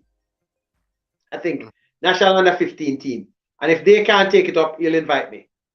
So I said, okay, no problem. I knew beforehand that Jamaica didn't have a national under 15 team in training. So I waited, and then now eventually I got the invitation. But somewhere along the line, I saw this other tournament also being played in Cayman, like 6 weeks later. But it was like it was a year younger than the one we were actually invited to. And I said, hold on here now. I also called them and they right away confirmed me. But somewhere along the line, both teams found out that they had Cavaliers invited to the tournament. And I don't know if you know anything about when you're doing a show. You don't want when a particular act comes to your shores, the act coming back in a couple of weeks' time, because like there won't be any interest to see the team again or the performer. So right away, the team started to put pressure on me, say, no, if you don't drop out of that one there, we're going to drop you and that sort of thing. Anyway, it actually reached the Cayman Island FA to, and it was solved that they said, okay, no, we can't, we already got accepted, so they can't drop us. Anyway, the first tournament, we were there. You had a team by the name of LA Galaxy. Why don't I find my LA Galaxy shirt? Anyway, LA Galaxy was there. And they were the team that was leading in their age group competition in the US at the time. We had teams from England, we had Orlando City, had a number of teams. Anyway, when we went to the tournament, right away, we were training for a number of months, right? And this was a team that we had won with under 13 the year before. Dwayne Atkinson, one of the players from that team. And when we went, the first thing that was different, we did our homework. Well, I did my homework because that's one of the things I do. I did analysis on the team we were going to be playing, found out all of the points, and then pass on to the coach, and we planned for the team. So right away, we high pressed them early. We used our space, everything. And the team was blown away. LA Galaxy, we had them 1-0 at halftime. This had never happened to them before when they were playing in their league in the US. Right? Because they wiped everybody off. The second half, our coach at the time, inexperienced, decided to sit back and said to make them come at us with the 1-0 league. And unfortunately, they scored one. And then they got an innocuous penalty. And the guys mentally just crumbled. And we end up losing the match 3-1. However, after that, we played an England team. I think it was Swindon Town. And we beat them. And then we closed off with, I think, Orlando City, which we drew. So we basically finished the tournament there, that first tournament, with a win one, lose one, drew one.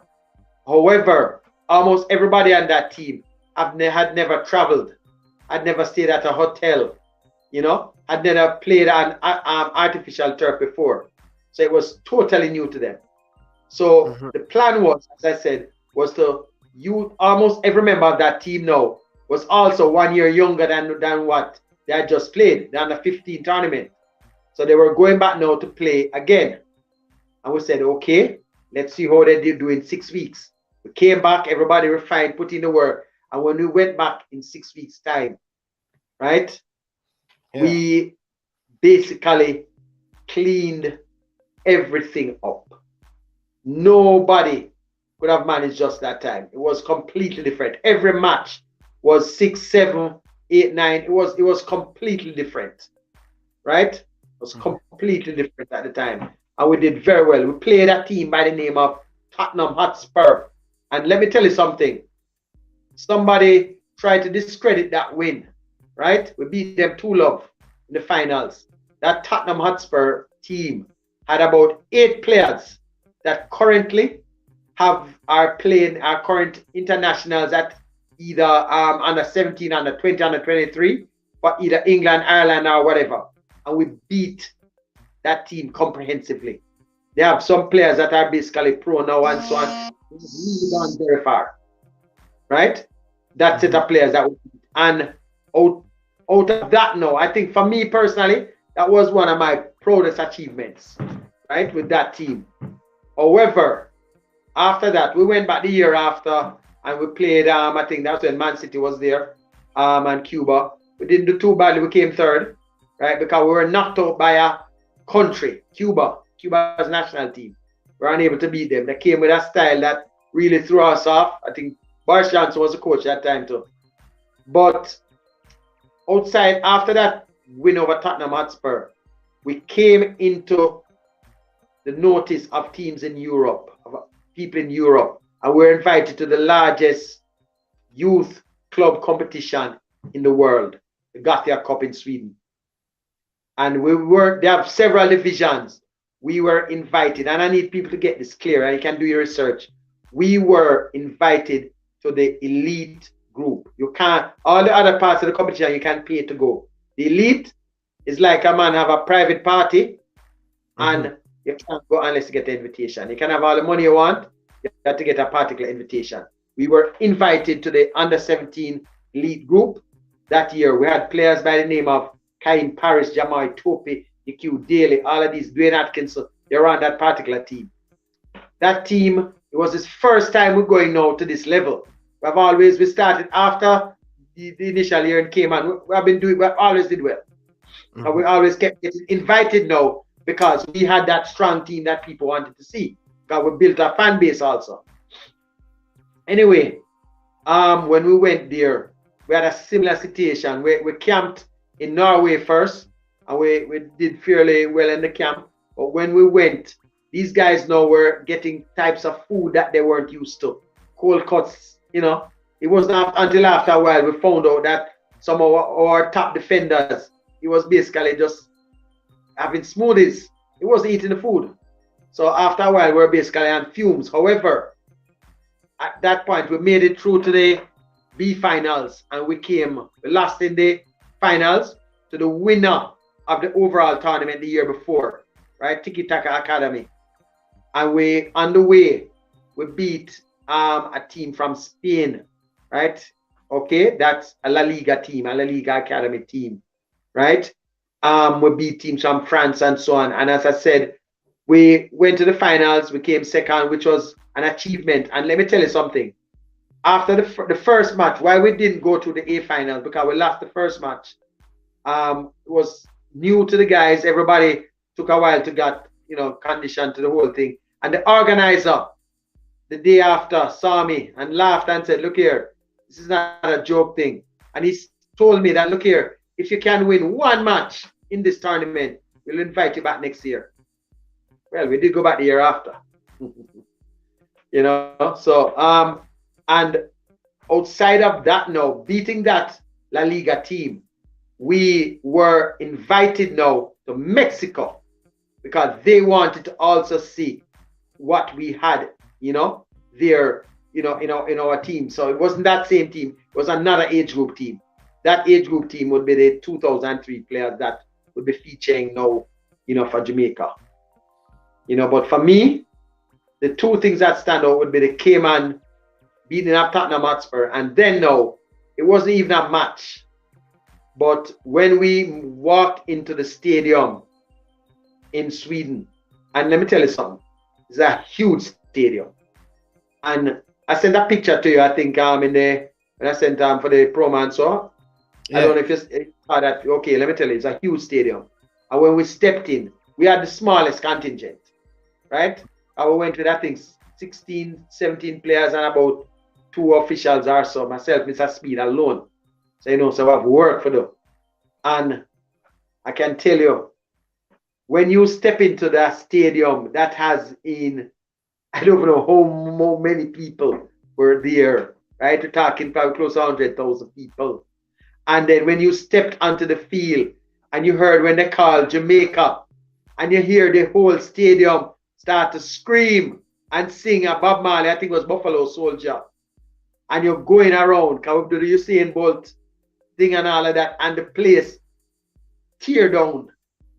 It was, for me, first thing I tell myself, say, look here now, that's it. Nothing else can't top this. Nothing else. And I can tell you, nothing else couldn't top that.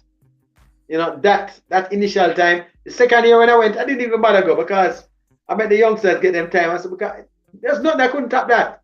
The feeling to go into a packed stadium, right, with pure foreigners, and they're singing in this Bob Marley tune and screaming when this little contingent of Jamaicans walking around, that is priceless, and that's the experience that money can't buy.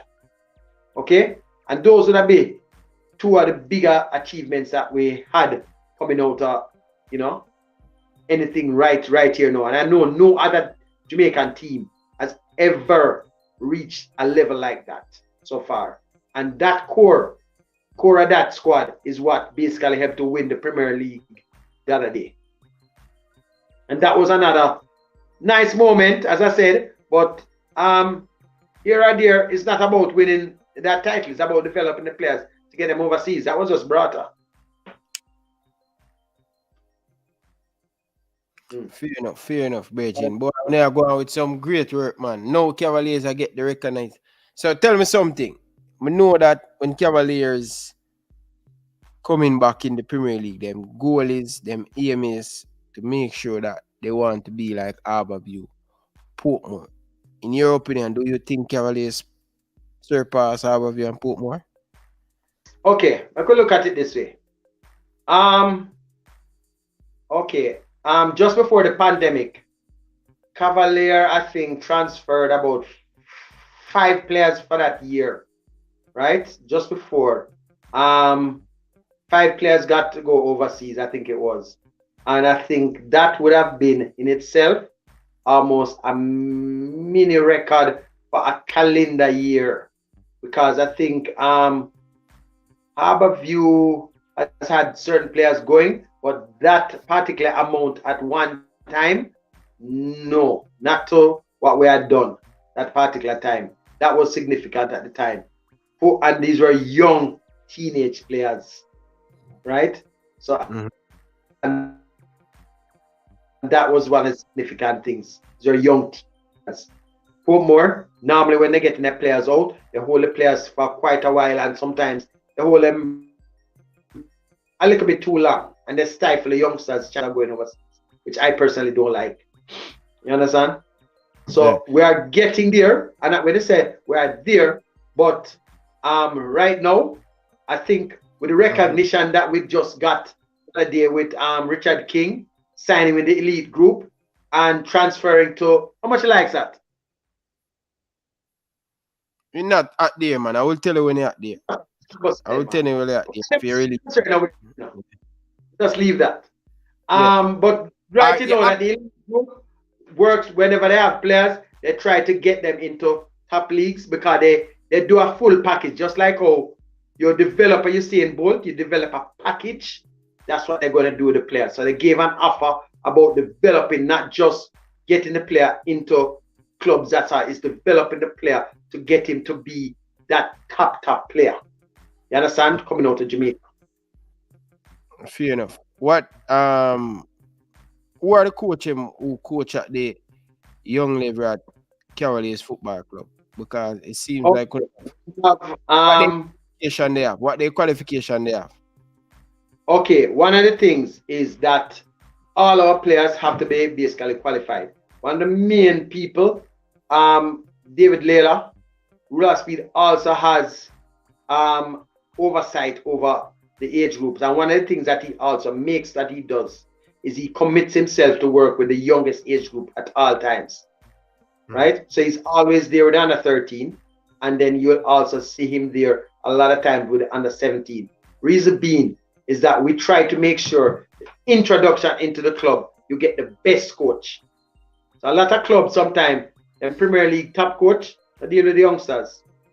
You have they just give a little guy who maybe just starting out, give him the under 13, and then now the guys get some bad habits. But what happens basically is that Mr. Speed has that oversight, and he is one of the more qualified. Well, he's one of the few top level coaches CONCACAF licensing right now in Jamaica. Right, so that's one of the things that we make sure of right now. Because in the past, Ryan, I'm going to tell you something. Cavalier people have this thing, say, boy, Cavalier put together a team and they're not really trained. I'm going to tell you the truth. Yeah, that would have usually happened way back in the past. You know, we put the teams together and we don't do that much training, but that has changed dramatically because that's one of the things that we look to develop these players to go overseas. You know, even though that 2011 team, that let me just go into that team quickly. Yeah, that under 17 team went to the World Cup. Talk to us about it. Yeah, team qualified. Let me tell you a story behind that team. That was a team that I had in my book when I left Medhaven. I had all of these players' names that I had seen at competition and so on before, and I had the names down. and I set about getting them to come to Cavalier, right? Let me tell you a story quick. When I came to Cavalier a particular year, I was thinking of doing my own thing at Red Hills, you know, and Mr. Speed said, "So Maxwell, come help me with my thing and let me see what we can do." And let me tell you something. Mr. Speed had a team already, you know. But the first thing I did when I came and I said, "Mr. Speed, if you want me to work with your program, you're going to have to give me total autonomy. I need to look at the youngsters and I will choose who I want to keep." Okay? And I think Mr. Speed had like about 2 teams, the under 13 and under 15 team. And they took up about, well, let me just say the under 13 team, he had at least 20 odd players in it.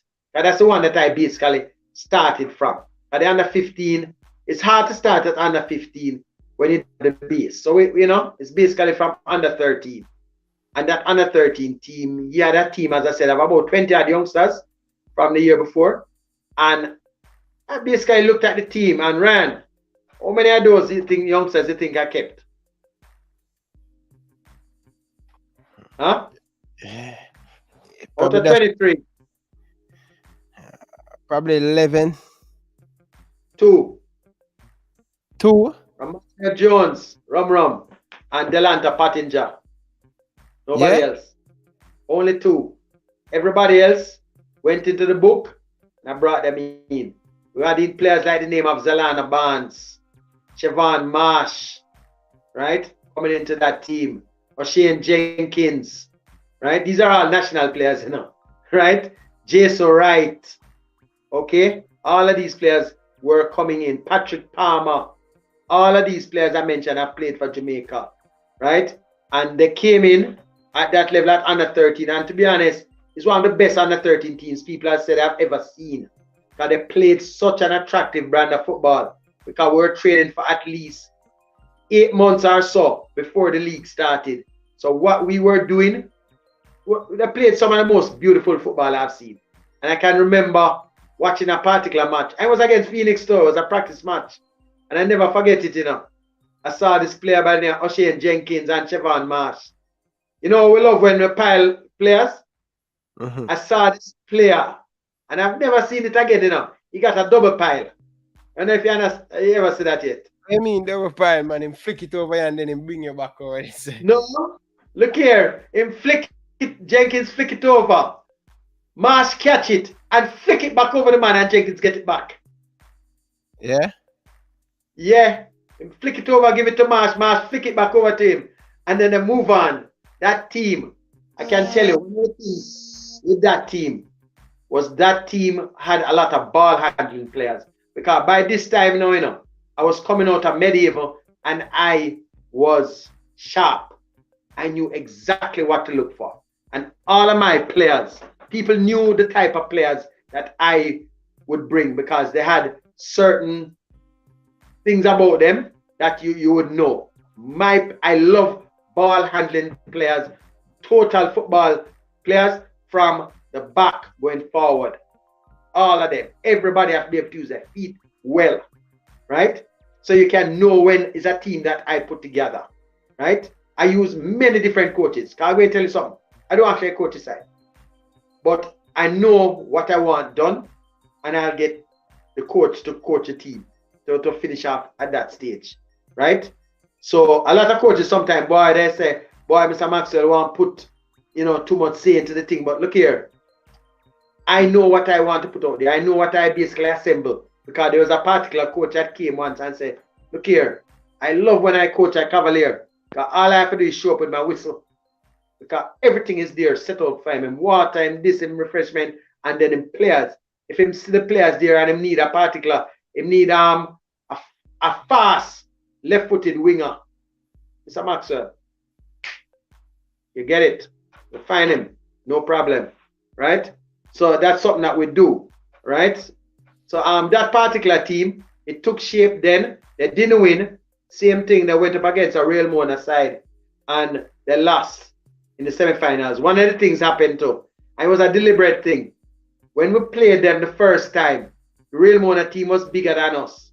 And one of our better players got a broken hand. He fell and I think the player kicked him when he was down. Well, I know, because they just came to rough us up. They didn't come to play football, right? And that particular team, when that happened, that was in the preliminary match, and we were to play them again later on. What they did, they also control the administration for CASAFA, and they scheduled the match at night. Our guys never played a night match before, but they normally train at nights. So that gave them a little edge. And to be honest, boy, the match I think we lost by an odd goal, you know, in the latter part of the thing there. But the guys, as what I learned to tell them after that is, look here, guys, these guys are just bigger than you know. By another 2 years, you're going to be just as good and even better than them.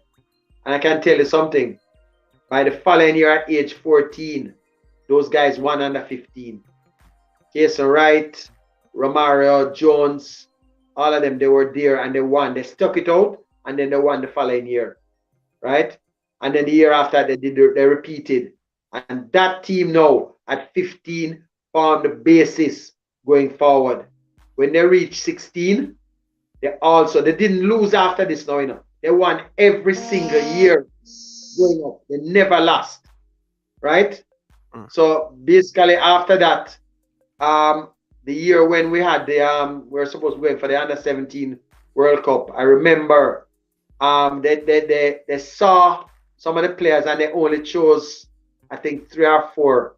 They didn't choose Jason Wright, they didn't choose Elana Barnes, they didn't choose Ocean Jenkins, you know, a number of them. And then later on, as the time went on, because there's a thing, people talk about a quota thing. I'm going to talk it now.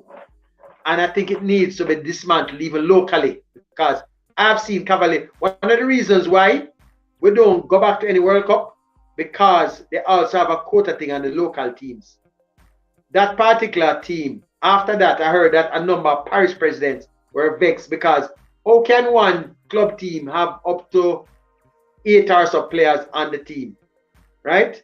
But they were short-sighted, because before we got all of those players on the team was fairly ordinary and almost was looking not to qualify. But speaking with Wendell Downsell at the time, and then now, you know, he looked at some more players. One player in particular, I remember I was called by somebody from the JFL when they were going to play a practice match, and they asked me for 2 players, 2 wing backs, just to make up the squad. And I said, okay, this is a chance. So I sent the 2 wing backs. One wing back was coming all the way from Bull Bay, right? The next one was coming from Mountain View. And one of them called me and said, boy, Mr. Maxwell, I missed the bus still, you know, why you pick me up? That's the one from Mountain View, very near. I won't call his name. The next one coming from Bull Bay, I heard he reach up at the team house from like 6 o'clock in the morning. That youngster, Ocean Jenkins, went on after his performance in that practice match. He sealed his spot, and the coach made it known that he was one of his best defensive players going into the competition, and he was very, very good, Ocean Jenkins. That just goes to show what professionalism means. It's things like that that make a difference. Anyway, that team, after Jenkins got in, Barnes got in eventually, and then we went up to 8 players. Long story short. So those players that were in that team was, let me see if I get everybody right now. The goalkeeper, Nico Campbell, bam bam, right? We had Ocean Jenkins. He was one of the defenders. We had Patrick Palmer. Zelana Barnes, Jason Wright. We had the 2 wing backs in that team there, right? Zelana Barnes. We had Romario Jones. Romario Jones was so integral to that team. He went into the first set of matches he couldn't feel anything with his foot. When he was kicking, they had to inject him so he could play the match. That guy was a warrior for Jamaica. A lot of people don't know what he did to make sure that team do as well as it did. Right? How much I got on there now? 6. Andre L.A. Lewis is also 1. And then Jason Wright, that's 8. Right? And I can tell you, we played in the last match against a France team that had some very outstanding French internationals later on. And that match was the match, I think, that Barnes scored in, and the match was drawn. No, that's not the right? game. I'm The not game sure. against Argentina, man. Argentina Zelana Barnes score. Yes, right, right. He scored against Argentina, right? Got that Mm. wrong. But we drew the match though. Because Yeah, they we didn't drew win that 1-1. the France match. And that We match, lose, to be we honest, lose to Pogba, them and Pogba. same Pogba. team, yeah, man. Yeah. Right. So here, at that time, some of the youngsters got some bad advice. And we had somebody there that was supposed to look at some of the players. A number of the players were told not to sign certain things and so with the club and so on. And a lot of them, they just went by the wayside because at these things, you have to have people on the ground looking to represent you and get your thing out there. And one of the problems was that we didn't have that leeway where we could have solo players, so to speak.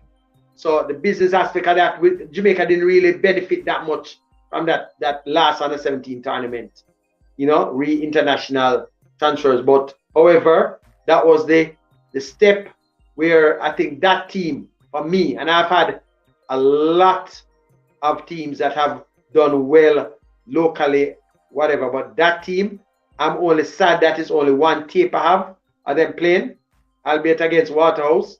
But I can tell you what I saw that team do. If that team was able to have stayed together with a number of those components, it would have been an awesome team for Jamaica this particular year. Because you have players by the name of Chevon Marsh, right? And Anderson. They didn't make that team. You understand? Ryan Miller was another member of that team. You understand? So you had some youngsters. That was an awesome team.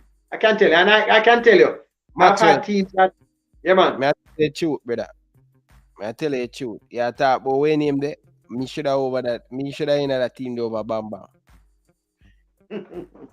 You are talk about player about club. Me should have over that team there over Bamba. Man, Bamba know that. Me should have been to that World Cup. I should have been to that World Cup. But just because I come from a boys town. And if I can send 12, 15 Bakra water and Gatorade, I should have been at the under 17. They went to the World Cup with Zelana Barnes and all of them with Jenkins. I should be in that team. I don't disagree. Ryan, I think I can tell you, let me tell you something. That particular team, yeah, I think one of the things that went against you though was that they had the same quota thing with Kasafa. You had certain parish presidents that started to leak out, say, too many Kasafa players were in there.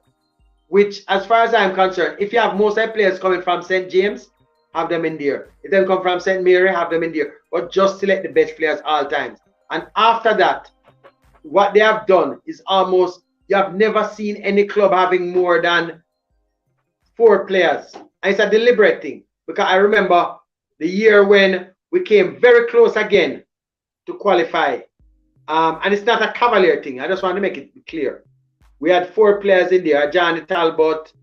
Johnny Talbot was there. Alex Marshall was there. And some other players. I'm not sure the other 2 right now. But they went within a penalty of going to the World Cup. But there were some players that were left out because they had this new quota thing where they wanted every parish to try to have a member in there. Or they never wanted too many players from one team. Which, as far as I'm concerned, look here, if you have the best team, just make the players be there. Don't make a difference where they're from. You understand? So, as I say, just diversing a little bit into that team, because that particular team is compared to the one that I was with at Medieval, which had Kemar Dada Daly, who was the last Jamaican player to play in England, by the way. A lot of people don't know, who have gone to transfer to England, Kemar Daly. His team would have rivaled that particular team. But to be honest, if it was possible in some sort of fictional league for both teams to play, I know that Cavalier team would have beaten them. They were just that good, all around. So, so I'll go back to your equipment. I'll go back to something when I asked you earlier on that show, because on the stream right now, speaking to you, I am getting some feedback on some of the players that I ask you. May I ask you again, Mr. Maxwell, are you sure Jason Wright Sharon Marsh is not a Phoenix player. Okay, I can make it even simple. There's something called JFD database, okay? Mm-hmm. JFDB.info. It's it's a football website that lists every Jamaican player, right? And the clubs that they are coming from, right? I don't know, you know, when normally you see a transfer form done up, it lists all of the things. It's kept in a database. So you can't fake this. Siobhan Marsh. Let me get into this now. Siobhan Marsh, I'd probably trained there a couple times. And one of the things Butler has done a lot of times in trying to entice the players to go is him come with various things. And so he's not and has never. Siobhan Marsh is like my son. He actually grew up on my lawn playing ball, as I tell you. And one of the things that I never forget, why I respect Siobhan Marsh so much, is when Siobhan Marsh came to Cavaliers, he has also got into Calabar. And David Hunt, my mentor, went to him, pressuring him and saying, Marsh, you need to come to Medhaven to play. And Marsh is not a tall youth, and Wagon, very tall. And he looked up to him respectfully and said, Mr. Hunt, I know Mr. Maxwell from I'm about 5 years old. And with a lot of respect, I am going to be playing at Cavaliers with Mr. Maxwell. Right? And that was it. He only, the year after when he was 14, he was also put under the pressure. And as you know, when I'm going into first year Colts, he went to Medhaven that year. And then after that, he came back to Cavaliers and never left. Okay? Let's move on from that. And I can tell you, I can give you Siobhan. I'll give you Siobhan's link. I make you ask him. Now that's definitely. All right. Next question. Next question. No, and as I said, Jason Wright also locally up to age 89, whatever, has always been exclusive, a Cavalier player. You can check on that thing there. No. Mr. Butler has a way where, as I said, if people come and train, and then now he had a time when he was going overseas and telling everybody that he have people like Ajax and Lille, and he enticed a lot of youngsters to go, right? And I can tell you one of the things he did with Siobhan Marsh. He carries players, and then now, because sometimes the Jamaican players look so young, he'll do some things, and you hear this about with the African players. He carried something to Marsh. Hold on, how much he likes? May I give you an exclusive on Butler? How much he likes that? The likes, you can go on. It are good numbers. It can go on. Now, the exact number. Well, let me go for my next one. Because the reason why I bring you back, I have a very important people giving me the message. So this is why I forward back to you. I just want to give you a little thing about something that happened when I think the Butler's team went to Europe. How much exactly is it at? It's at 324 now. Maxwell, please, may I beg you. Put 330 and make people know a little exclusive. Just 6 more. If it reads 6 more in the next couple of minutes, we can go and talk. I'll give you another little exclusive. Because one of the things that people don't realize is Mr. Butler never wants to come on when I'm on the air. Never. I know I'm not like some people. My brain, I don't forget things. Right? And I do research. I do journalism. So that's a fact. Okay? Don't reach into 6 votes or comment. 6 likes or comment. Yeah.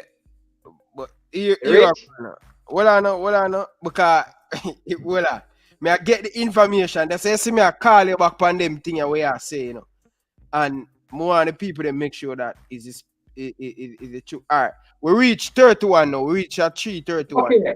That year, right? Siobhan Marsh, Mr. Butler come and him ask him to come to Europe to get a look in. And one of the things we never do is hold back any player. And as I said, we not knowing, and we say, okay, Butler, everybody, with all of their things that we know about Butler, we said, okay, the youngster Marsh say he wants to go and try out. No problem. He carried him to Europe. And what Mr. Butler did, when young Marsh got a paper to sign that said his age. It had a different name on it and a different age. And he was going to be telling these people that that was his age. The youngster refused to sign it. He refused. And after that, he basically came back because he started to realize some of the things that were going on there. Right? Okay? And that's a fact. Right? I won't bother tell you how much, but that's kind of Siobhan Marsh, small-bodied player. Yeah. Right? Yeah. I won't bother tell you how much Butler how well tell you he was at the time. But the youngster, when he started, he know that no, this is illegal and wrong. And better him tough it out. That's one of the things I have to respect Siobhan Marsh with. Yeah. That but one more ask the reason why I pull back some of them things, I know. Unseen, I soon call you, brother. I soon call you, I see you call me. But I have a bag of information right here where I read off. Right? Yeah, man. You know everything, man. Everything, man. Well, I know, big boss. You know that when I was going to the Phoenix, just 2012, that's the first time Phoenix supposed to win overseas, 23 of them. I remember Marsh was a part of that. I was a part of that. And the reason why I didn't continue because up a moon at them time there, I'm a guarantee you the place was very cool when it touched 6 o'clock them time there. Up there's a Phoenix usual chain. Me know Marsh from I see him play for Cavaliers, but most of the time I see him training with Craig Butler. So that's how I ask you.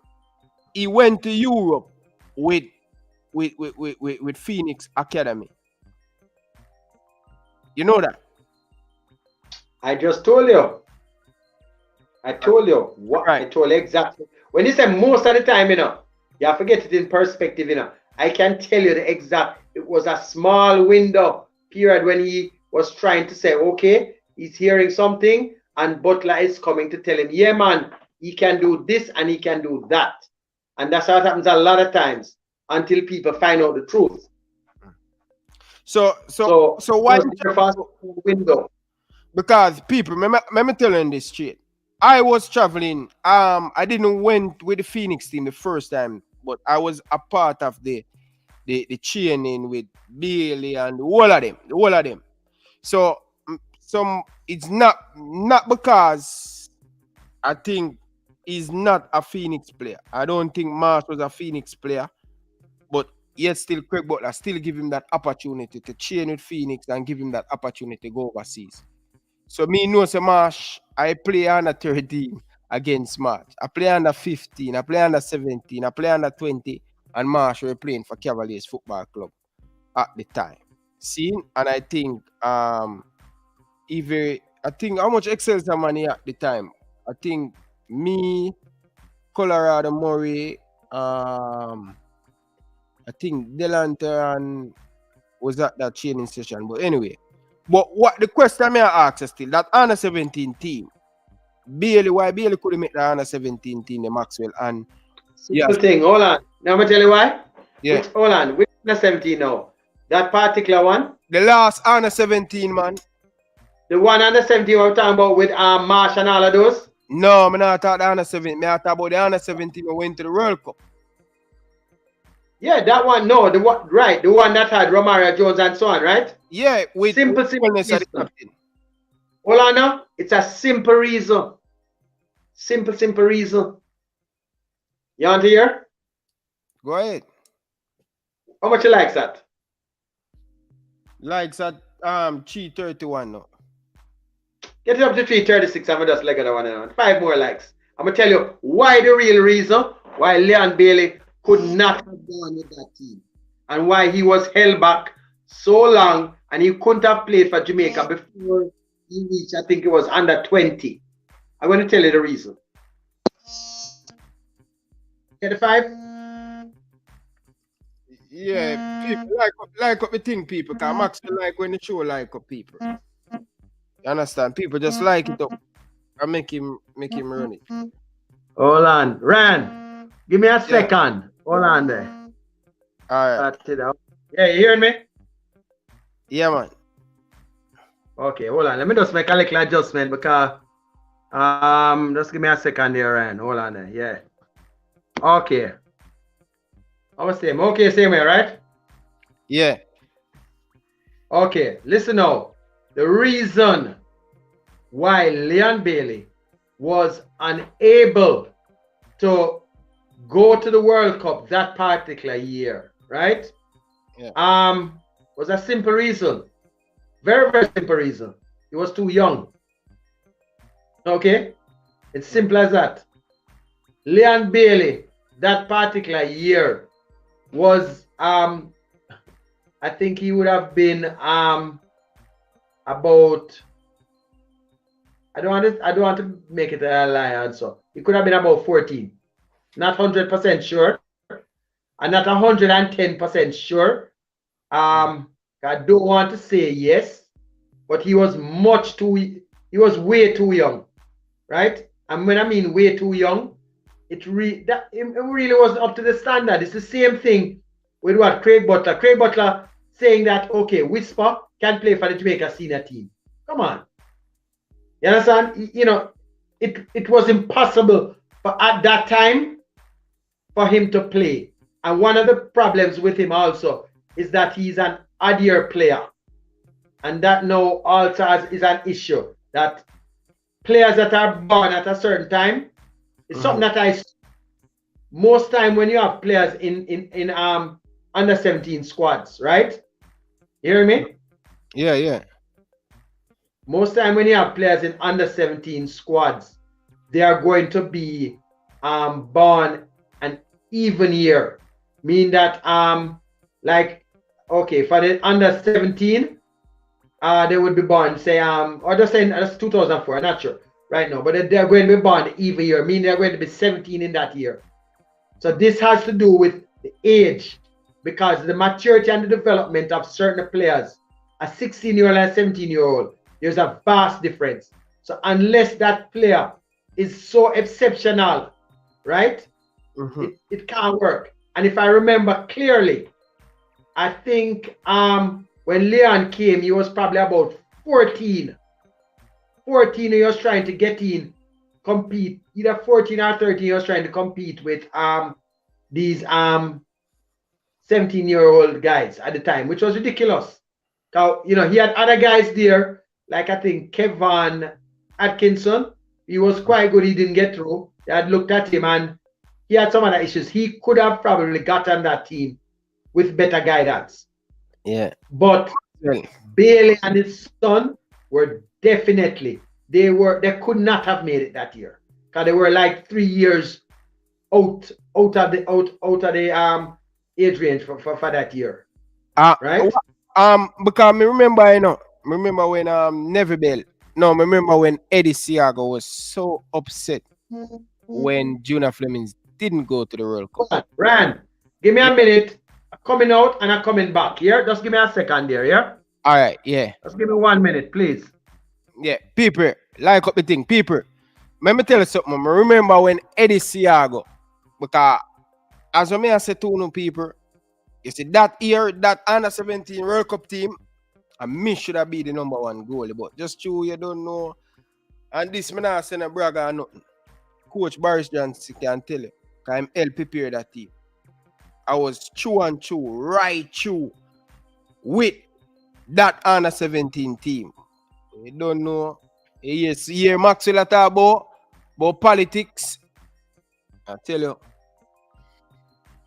but me now I call the people them will fight me out of the thing. The manager and them think they will fight me out, but that's is for another story. But me hear what my boy I say. I don't really want taking call people, but me I go take my boy a call because I think him deserve to get a call because he's a vlogger. Unseen, good evening, welcome to the show. Ryan. Yes, Unseen.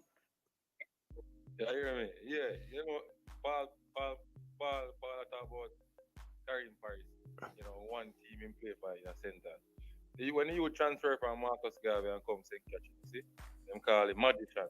They give him a different magician because when him touch the ball, like I be a magic on him foot. When him come, I send catch it. Right? Then him play for one club named Time and Patience in the under 17 league. That time then me a coach. One team above rocks, send catching so Bada, St. Andrew, with send catching.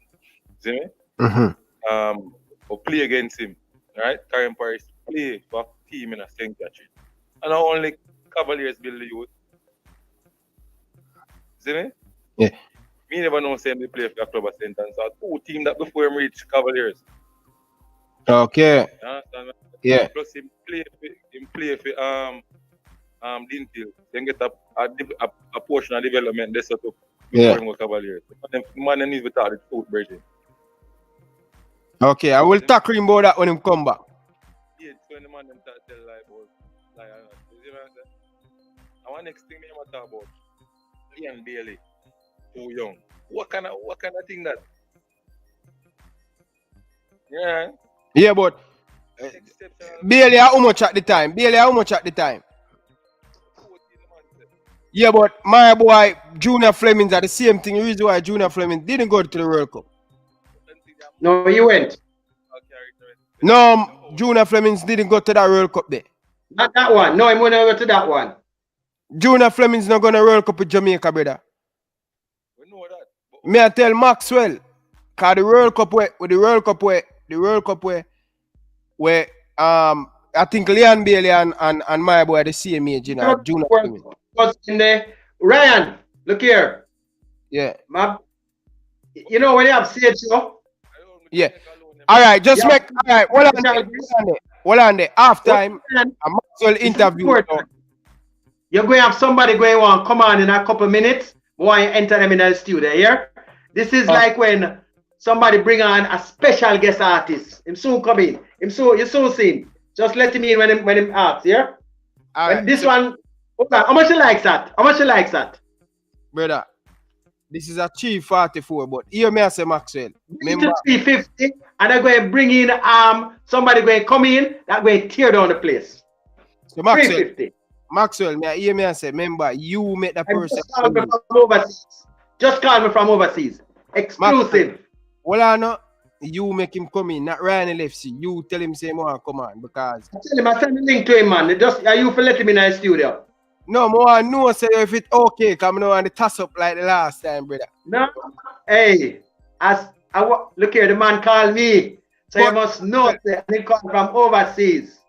All right, okay. Max, all right, me just, bro. This is a whole heap of evidence to me. I get, seeing me I get so much evidence, and this from back in 2013. Even this player went to Phoenix, went overseas to boy. Phoenix, these player in Belgium, Club Bridge, this same player that Marsha talking about, and think this is just back in 2013. But the case is, why is it Messi training at Phoenix but playing game at Cavaliers? Why is it because you guys don't train as Let me tell you, that is something that don't care now. We don't have a problem and we don't discourage them because as I said, look here, we only go and train at a certain time. So we don't have a problem because Phoenix will have them things going for a certain time. So we don't have a problem. We don't discourage the players and they normally tell us. So this is with permission. So we never have a problem. And especially because it has to give them possible international exposure, we say yes. We're not going to stifle you and hold back because that's something that we want to happen. Maxwell, I have a special... Well, I know you have a special guest for come on, but me have a special guest for ask if you would want him for come on. Because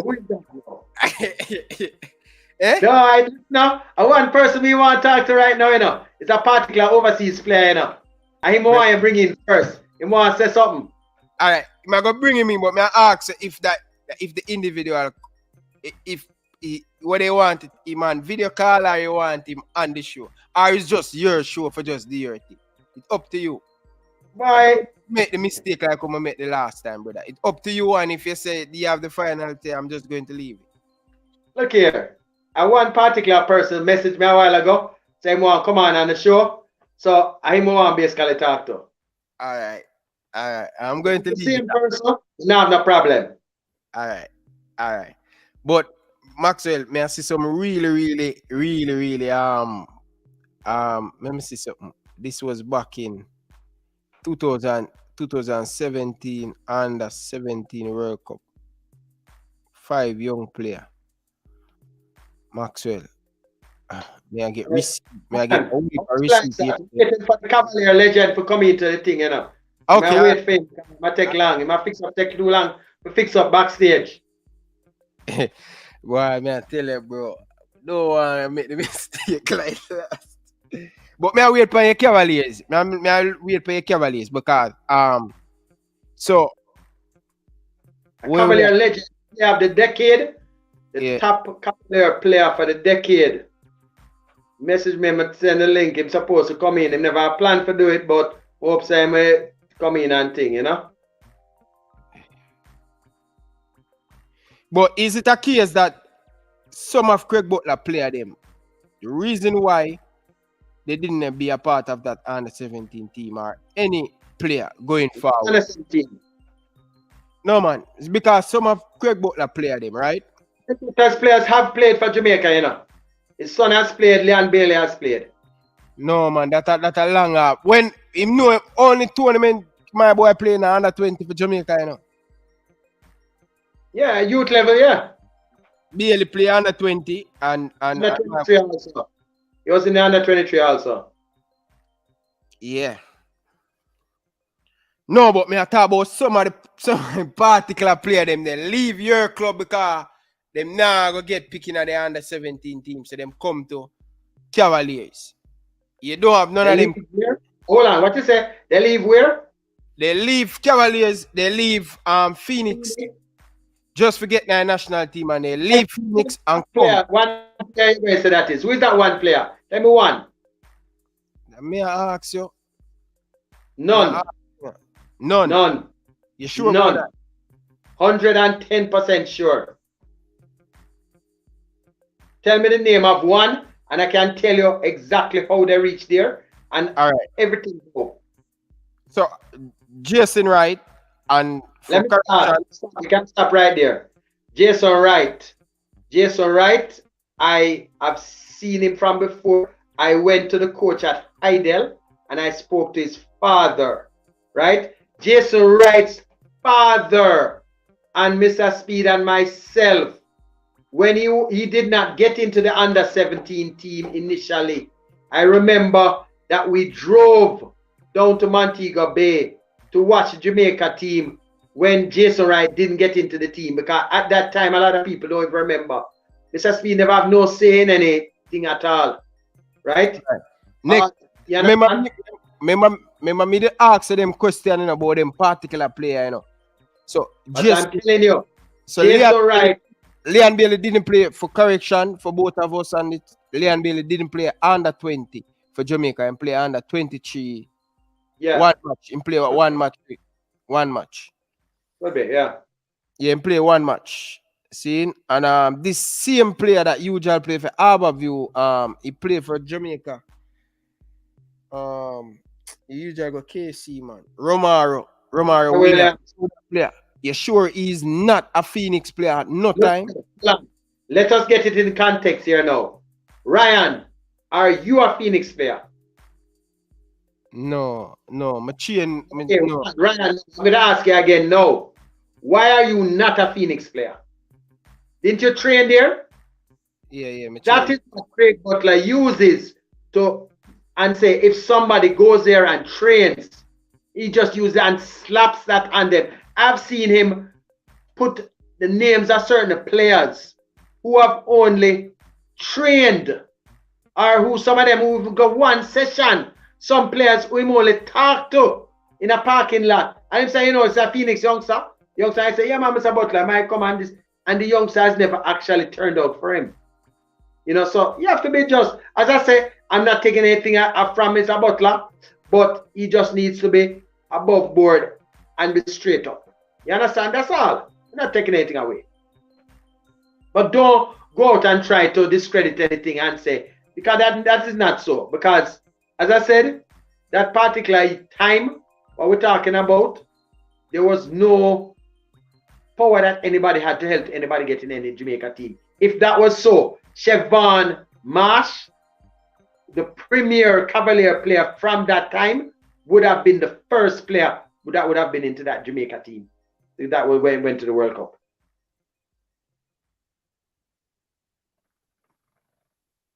Yeah, Ryan, you pause.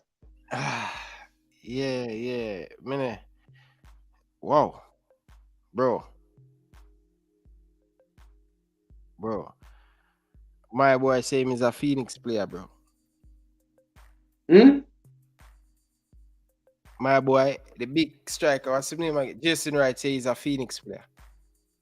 Jason Wright say he's a Phoenix player. Yeah.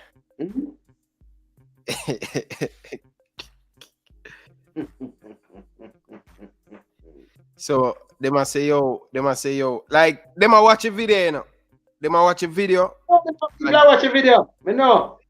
They might watch a video and Jason Wright 8 minutes ago, right? And the time is 8:24. So the person I say he told in the story incorrect. You understand? So anyway. So that's Jason Wright. I get like 4 or 5 messages from what Jason Wright I say about. So he said Jason Wright is because when me I tell you the truth, Maxwell, you is here and the people them is watching the interview, right? Me I tell you the truth. Me play against Jason Wright and he was playing for Cavaliers under 13, under 15. Remember them youth with me. Them youth me I tell you about, I know what you are saying. Me I tell you what me play against. I want to tell you to the first back double save I make a Jason Wright on a Boy Stone. And I think it was Phoenix he were playing for, you know. Could be Phoenix. Never. Maxwell. Me can't. Shocking. No, hold on. Let me make it clear. Hold on now. Listen now. Let me make it clear. Jason Wright has never represented any other club in my train at Phoenix. When Phoenix normally goes, you know, Phoenix play under other teams' names, right? Yeah. But it's Phoenix. No, man. Jason has never represented any other club but Cavaliers. You know why I can't forget that? Me I play under 15. I think I play under 17 or either under 17 or under 15. And that's the first girl me ever bring. Different from me I play Manning Cup, the first girl me ever bring. She go Mona High School at that time. And she come one Saturday, Boys Stone and Phoenix. Phoenix in a shocking green and black color. Man, them man when them wear that. Me I tell you what me inna. K-man come a Boys Stone, come give away. Them come and chain, Carbon come and chain, and me get a full blue and white goalkeeper jersey. Me get that from K-man. And I can't remember that Saturday evening when Jason Wright kick the first shots and I push it. And I tell you that was like my head was swelling. Back to back save, my man. Me get up. You're sure that was not a practice? That had to be a practice match, yeah? Yeah, a practice game. No, me I tell you it's a practice game. Oh, but Ryan, you just confirmed. As I said, there is nothing wrong. We know that players played, but it's not an official match. He has never. Hold on. Look here, Ryan. Regardless, you know, Butler has played every time. Even when I'm going to say he was banned, Butler always play. But he play under the names of Swallowfield, he play under the name of Med Forest, he play under many different names. But it's the same Phoenix. But certain players that train with him do not play for him. They might train with him at times, but they don't play for him. Okay, you have to get that part straight. Jason Wright, if we're talking about him, he played under 13 at Cavalier. He won under 15 at 14. He won under 15 at 15. Right? One of the things I know, he won under 16 under 17 twice, right? Okay. He went to what was it now? The Real Madrid Academy. I still have the clipping, right? You can send to you and all of that. And he basically tell you the whole thing. He was at Cavalier with Patrick Palmer, right? We don't discourage them because it's like extra lessons. Sometimes you go somewhere to get extra lessons and it can only be to your advantage. All right. You understand? Yeah. They have right. If they want to, Mr. Butler will normally say, come and play with me and at whichever name. You're right, but you're right about that.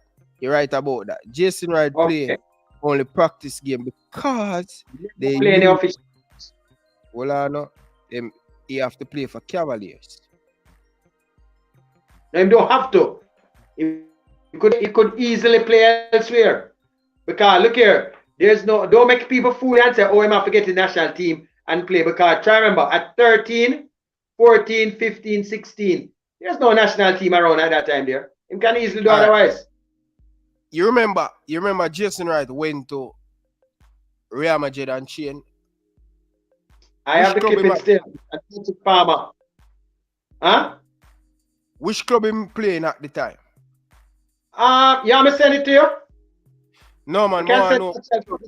I'm not saying you're lying or anything. I'm saying. No, I can't send the clipping to you now. Yeah, I'm send it to you now. I bring it up. I can't send it to you on WhatsApp. No. No. All right.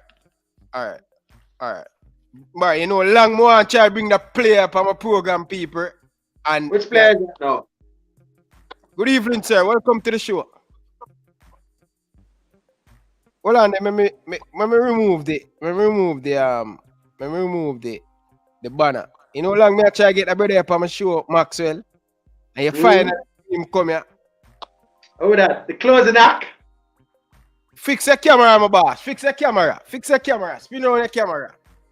You know, long me I try to get a brother up on my program, Maxwell. Who that is? Introduce him now. Introduce him to the people now. Fix him camera first. Want him fix the camera first. Because never introduce him to the spin it so like Messi. Spin it like this. Spin your phone like this. That is Messi. Which Messi is that, Ryan? Hold on a bit, I might fix him phone, brother. Hey, Ryan. When they get them late thing here, you know, hey, don't test me, Ryan. Because if Jason wants to say that, I will call Jason to, you know, and bring him in, you know. Because Jason knows we'll go through, you know. No test with them way, Ryan. We bring in the guest artists, them, yeah? Jano, brother, Jano. All right, see him coming here back. So, yo, let me introduce the boss. Hey, him can't tell me nothing, I'm a fly upon him penalty. Cavalier legend Cavalier. Just make sure. Messi, fly upon him penalty, ask him every time him see me. Anyway him see me. Let's bring him on. People, this Messi Marsh play for Cavaliers Football Club, former Calabar students, rumbling in the jungle when about Cavaliers. Good evening, sir. Welcome, brother. Messi, and I hear we. Nah, I hear my dream, man. Yeah, dealing. Captain Marsh, everything good? Right here, you, Bridget. Right here, you. Good night Ryan, to all the viewers them online. All right. So, Messi, we are here discussing about you because remember when you went to Phoenix Academy to train a couple years ago, back in 2011, 2012, 2013, thing. Have you ever played for Phoenix Academy? So for clear the year and get it clear, I've never represented Phoenix All-Star, and I was always and will ever be a Cavaliers player, regardless of me now being overseas. Cavaliers, like I'm a true Calabar man.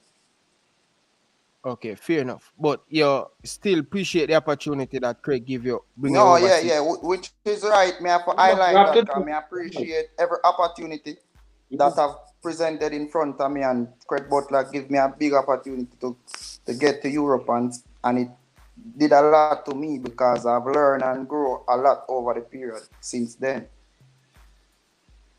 Okay, fair enough. But I'm a forever Cavaliers player. I've never represented Phoenix before. I've trained one and few times with Phoenix, so it wasn't that thing where I'm training a year or a period. Kemal Malcolm just the same was training with Phoenix.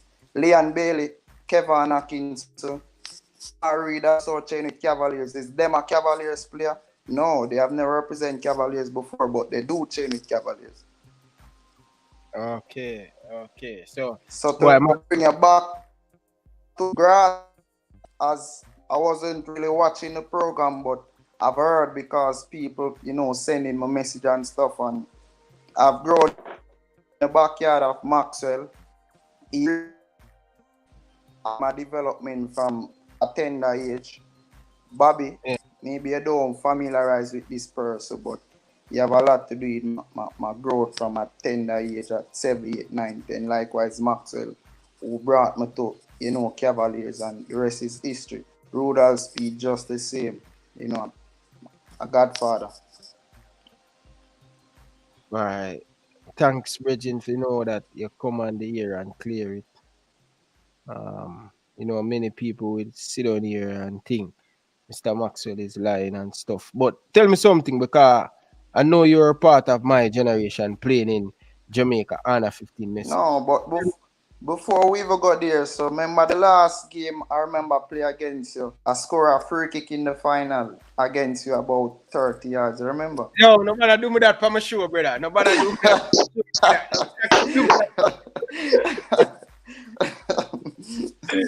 No, bro, that's not the last game, bro.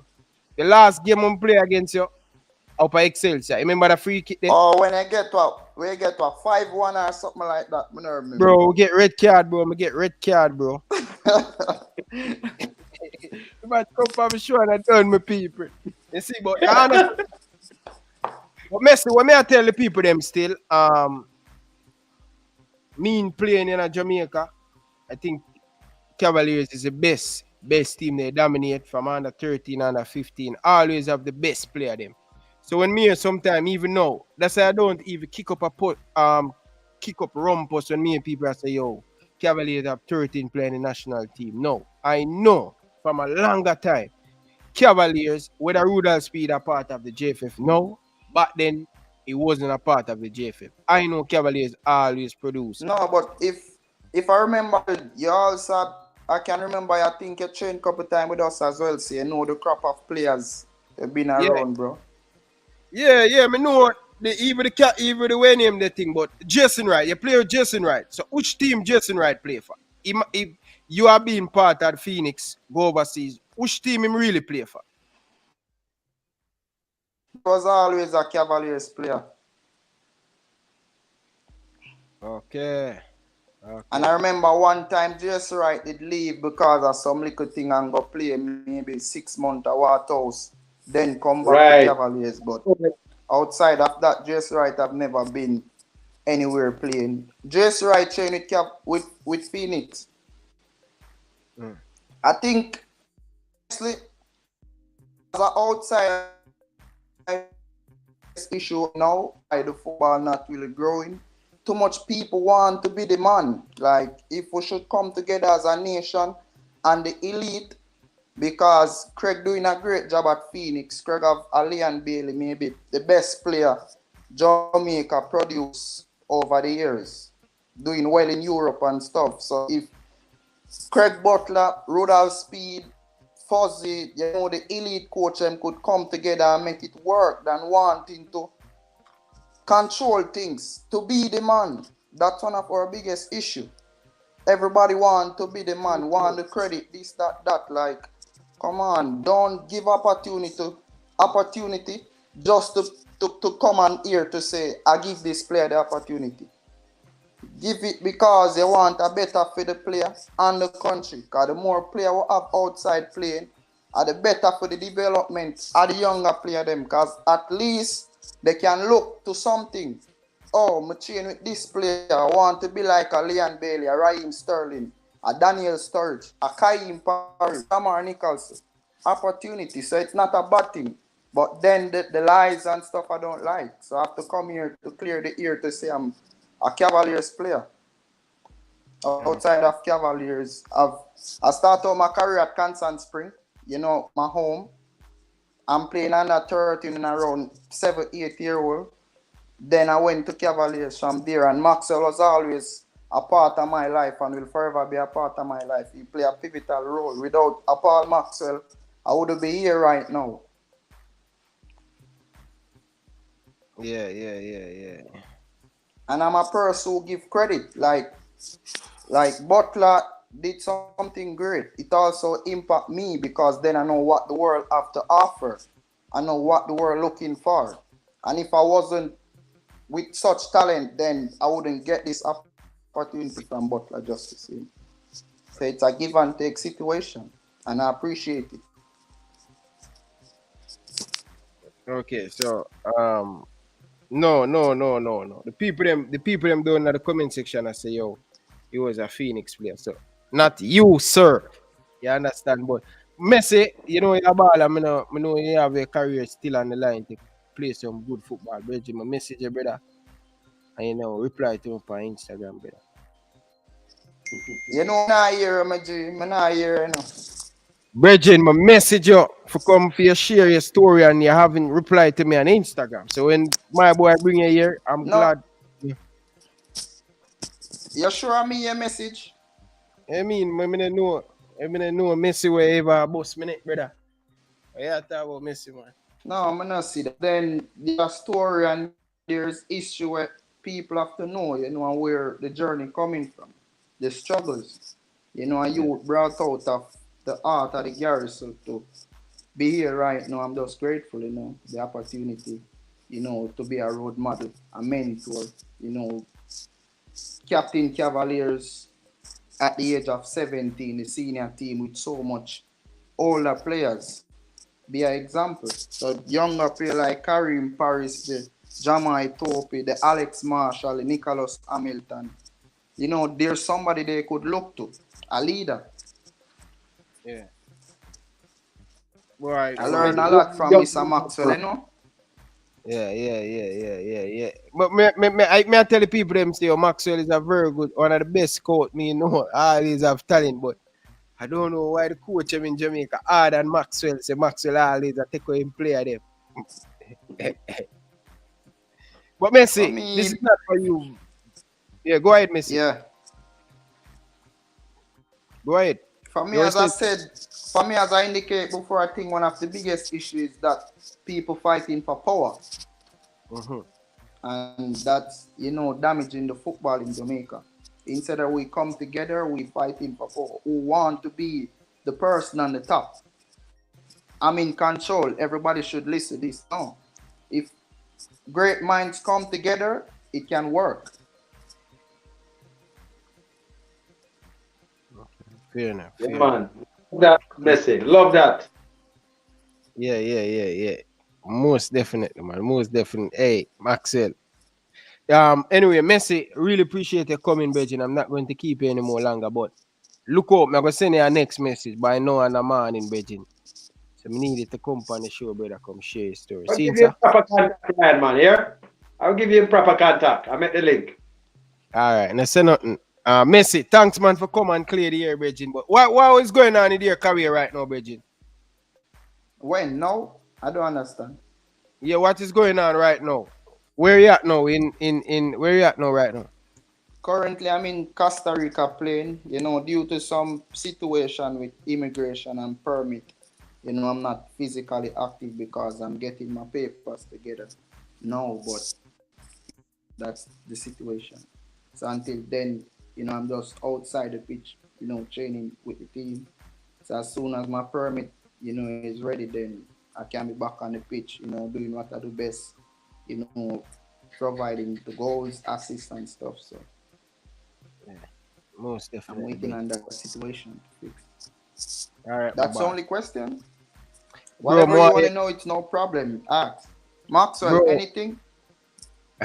Maxwell, hey, Mr. Marsh, the Cavalier legend, thank you very much. And enough respect. The son, respect. All right, bless up, Marsh, Bridget. One love, man. Yeah, man, enough respect. All right, Maxwell, boy, you win the backer, brother. You win the backer. I can't. Yes, sir. I tell you, I'm going to bring a special guest artist to close the show. Yeah. You can't get it better than that, you know. Mm-hmm. How much you like that now, Ryan? It must go through the roof now. Yeah, it's supposed to get, we say 400 likes. Someone say, no, man. It's there. Bro, you have to give them the people, them the king story, because you know we have a lot of people watching. No, man. How much number likes that now? All right, let me find it and tell you what the likes at now. You have to give them the king story because you know, number. All right, hold on, let me go up on my phone. Special artist, come good man. I think that special artist is enough for the night. No man, one the King story, brother. How much you likes that? It's at 370 now. How much people viewing? We have 360. 361. That means you have some boy. You know the King story look like we have to go for another night, another time. Right. Sure, like get broad over this, you know, you brother. A special guest artist. Nobody can ask. Everybody get their money's worth. For me, I have work tomorrow morning. I don't know if there's anything else you want to know. Yeah. I can close up for now. So may I ask a question? Would you ever, for the betterment of Jamaican football going forward, Craig Butler, great guy, produce some top talent in Jamaica. When we're going to see you sit around a table or sit on a stream one-on-one and you and Craig Butler can say eye to eye. And where is this come from with you and Craig Butler between? No. Let me just make it thing there. If you notice, I tell you where I start from medieval. Craig Butler is an original medieval man, even before me. Right? Craig Butler play out there, sweat, draw blood, everything for medieval. There's another original medieval that has protege from David Hunt. In my opinion, one of the greatest coaches Jamaica has ever produced. Right? So he's coming from that aspect. And I can tell you, he can work well with youth players just like David Hunt. Right? Everybody has their own little interests and so on, just like myself maybe. To be honest, I would not have a problem to sit and work with Craig Butler or anybody else for the betterment of Jamaica's football, because I know what I can do well, because there are certain things that I can do well in looking at players and, you know, identifying good talent, because a lot of people don't know Alvas Powell, when he was discovered, nobody knew about Alvas Powell, but when I watched that Jamaican team, that particular World 2011, and they had that problem at right back, and I had the same notebook, I went into it, and that's when I was able to tell Wendell Donzel about this little youngster that was done by St. Thomas from Danvers, Penway. Maxwell, I cut it 1 minute, Maxwell. 1 minute. I have a call from Mr. Craig Butler right now on the phone. Do you want me to take it or what? No, I'm coming off shortly, you know. So it's another day. If you want Craig to come on, listen, if you want Craig to come on, no, I'm asking. It's your show. It's your show, brother. It's your show. No, I'm telling you. As I said, when I bring on Messi, you can't go higher than that. And as far as I'm concerned, that's the climax of the show. Right? So, that's it right now. So would you, Craig, hold on, Craig, no disrespect. Craig, I will come on with him. But that's another night. Next week Sunday we can do it if you want. Next week Sunday. So all right, Craig. So Craig, me see your call. Next week Sunday, we're gonna put down a show with you and the boss. Two medieval man going at it next week. So Craig, please, may I beg you, understand the situation. I know you're calling and I'm not answering. Next week Sunday, Maxwell said you and him going to sit down and reason and talk about it, because I really want to see the better of the football going forward, and I think both of you guys are very smart minded. So if I can get both of hold on the people, Fresh God, JJ bro, stop that show in a background thing, brother. I don't like it, brother. Stop that show in a background in my comment section, brother. Don't do it, brother. Stop the show in a background in my comment section. All right. So Maxwell, next week, Craig call me now, you know. He might call me again. So next week, you promise, no, me know you sign off. So you promise that you coming back next week, you and Craig sitting down and reason and what way to going forward. Can promote it all week if you want, man. Yeah, man. Next week. All right, next week. All right, here next week, Craig Butler. So anyway, and finish answer the question. Going forward, talk to me about it. Yeah. Well, I say I have no problem with that, because I can tell you, I know what Craig can do. If it's a situation that I can even go around the country, because I've offered this to the JFF, you know, to say, let me go around and help to help to identify some of the talent that is there. Because I don't think that a lot of time we're picking the better talent, right? Yeah. So if we can get them and have Craig to have a little part in it, because Craig mentioned something which once that I think is significant. We need to get away from having one single coach. In other countries, you have a man deal with the defense, you have a man deal with the midfield, and you understand? So we need to have these individualized and then bring it together under one head coach. And I think that is the way we need to go going forward. But we also need to pick the better players. I have always seen these national teams being picked and some guys left out, unfortunately. But for me, Ryan, peace. That's it from me for tonight. And I'll see you next week then. Anything else? All right. Hold on there. Hold on, let me answer. Hold on there.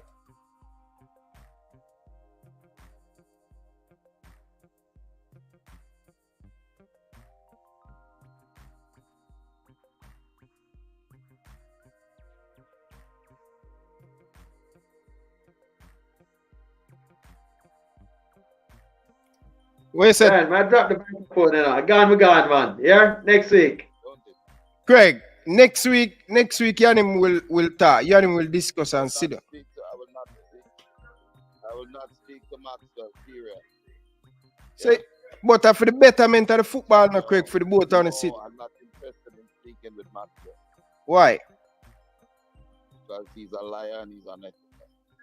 Craig, come on, man. Make we set a time next week and Yanim can sit down. You need to listen carefully to what I'm saying. I sent you screenshots which showed. Yeah, but Exactly. No. Hold on. Let me finish. Hold on. I sent you screenshots that showed exactly in Messi's words the truth. Yeah, but Craig, as we may have said. You did not utilize them to counter what they were saying. No, but Craig, this is why I want you to come on the show. You know, listen to what me I say, Craig. Next week, Sunday, we can sit and discuss the way you're going forward. Brother, let me tell you something. I've made my position clear. I don't have no more time to waste with these little peons. Okay? No. Listen carefully. Instead of this rambling, or you're watching your watch. Well, we don't need to speak anymore, do we? No, man. No, I just fix my shirt. Have my watch. Come on, Craig, man. Let me make this clear to you, Ryan. You were there. You were there all that time. Hold on. You were there all that time when Messi was training with us for months. You were there. And you made Messi come on the show and say him train 1 or 2 times.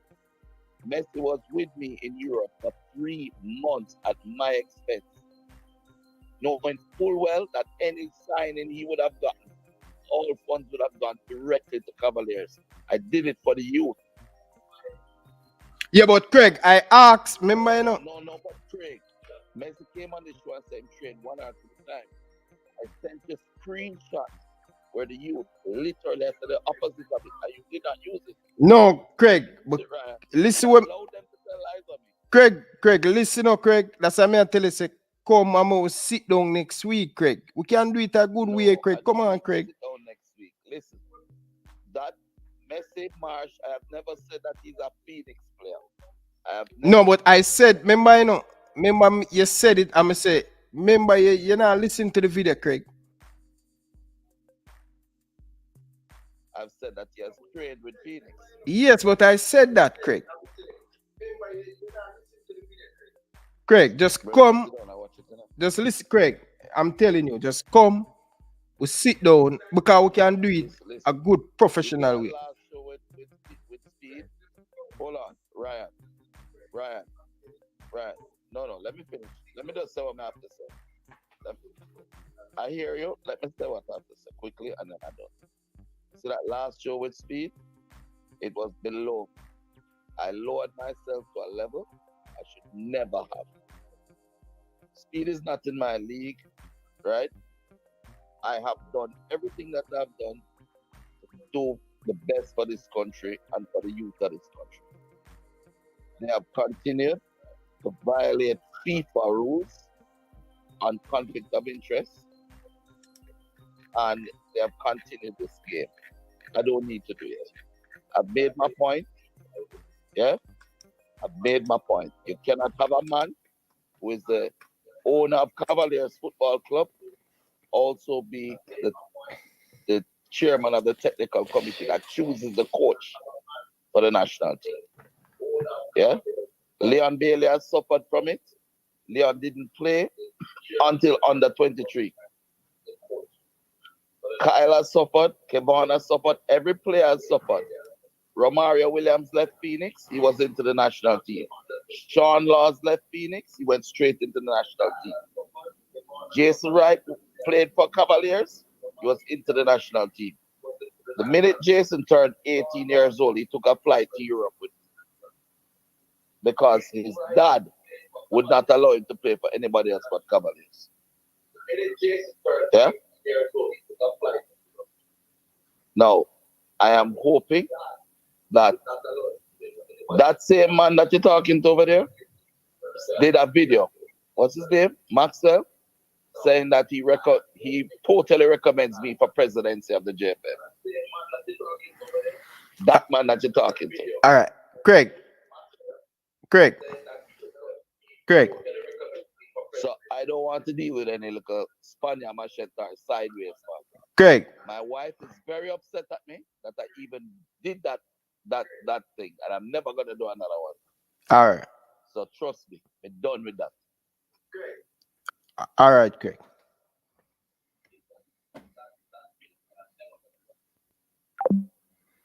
All right, here you have it, people. I was trying to get him for next week, but Maxwell willing to do it, but Craig, you know what I mean? But anyway, people, I want to tell you guys, thank you very much to come in. Appreciate it.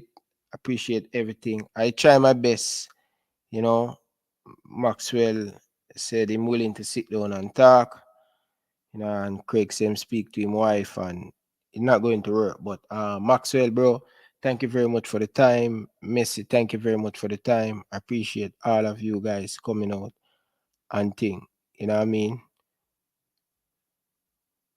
So when I don't know the thing of people, but try.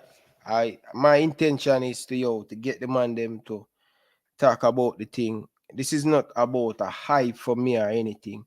You know what I mean? I am a YouTuber and I'm trying to use my power, you know what I mean, to get people to sit down and speak. You know what I mean? We can put away our personal thing. We can put away our thing. But what about the youth? Then what about 1,000 more youth coming up in the next 10 years? 5,000. We need to get a professional contract going forward. The blame game. Who said that? Who said that? What I am trying to do, people, is to both of them sit around the table and can discuss it. Maxwell say I'm willing to do it. Craig say I'm not going to do it. We can't fight a man per way, I say. You understand, people? We cannot fight a man per way, I say. And you know what I mean? I just hope we learn a lot. I guarantee you, if I host this show next week, Sunday, I'm telling you, it won't be like the Road and Speed and Craig, but it's going to be a totally different one because I learned from it and I learned from my experience. I was trying to put them together, people. And you know what I mean? A lot of people, I try. And I can't please Jamaican people, Bridget. You understand? Ryan, put up my youth, Porter. Last week, brother, after that interview, you message me and say, Ryan, me I mash up Jamaican football. See, Porter, I call you. No, Devon Porter, I love you, respect you. But it's when it come on to my credibility, when it come on to me telling the truth, I'm gonna run game.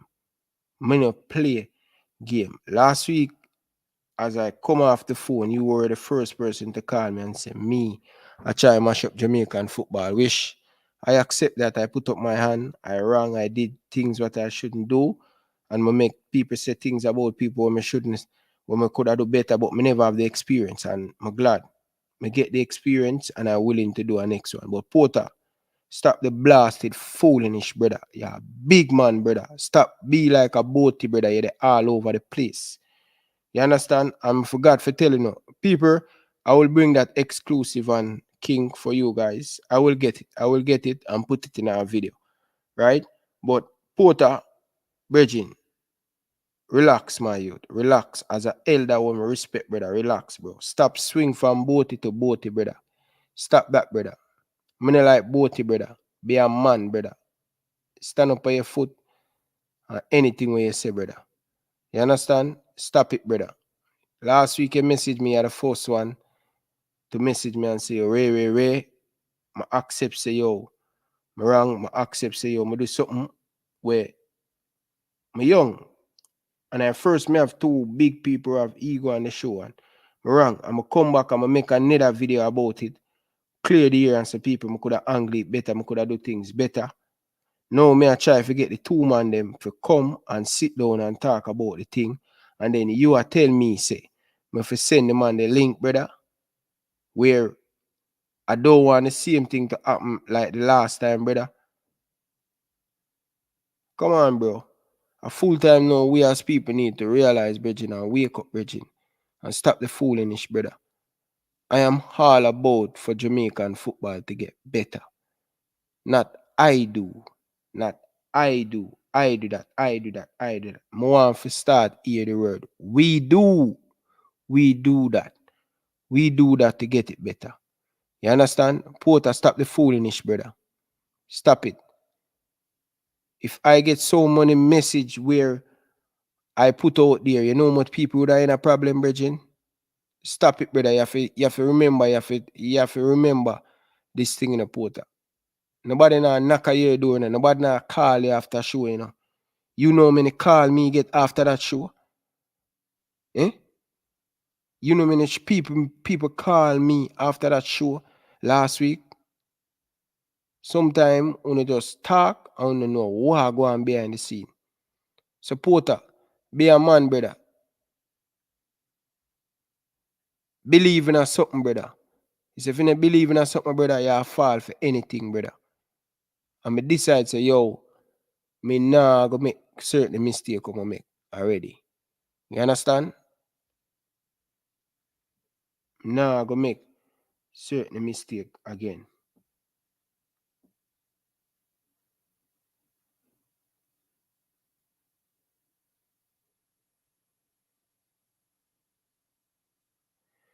Porter,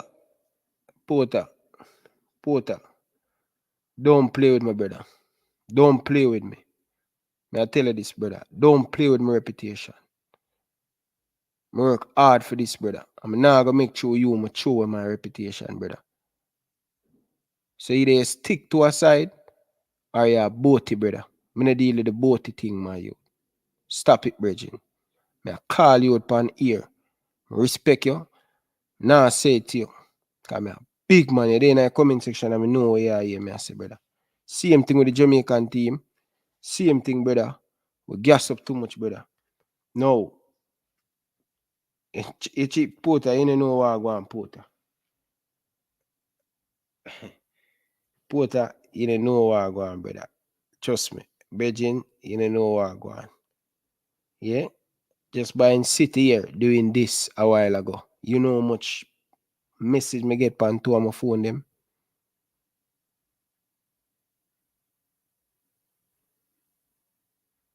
Stop it, brother. I'll try to build the football, brother.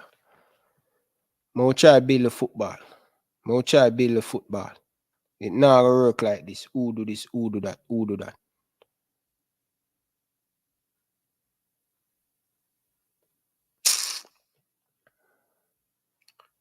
You know, people. Where we go from here?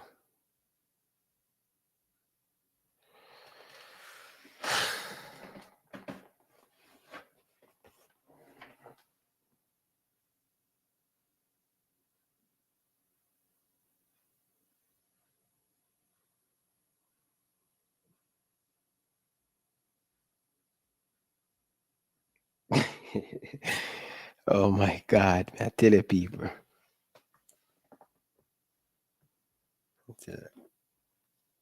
Anyway, people, it's late now.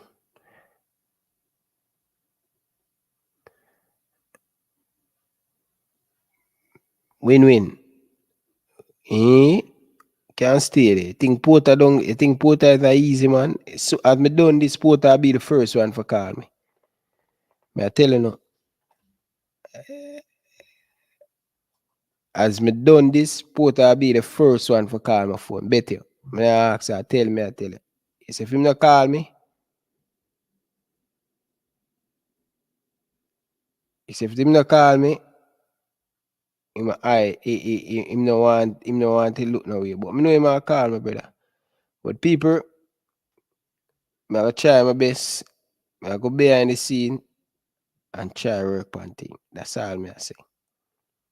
Go and me I try work on the thing, people. But my God, this is the ridiculous, people. But anyway, people. So I have one down. Maxwell say I'm willing to sit. I'm going to try my best and see if I can talk to Craig. And Craig, come on. See? But anyway, but we are doing it rules and regulation going forward.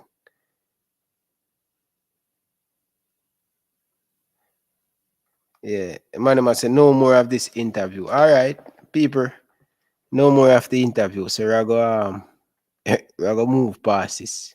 So anyway, people, tomorrow Monday, so you guys can look out for Ryan Thompson, the goalkeeper. Look out for it. See?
Anyway, people, big up on yourself.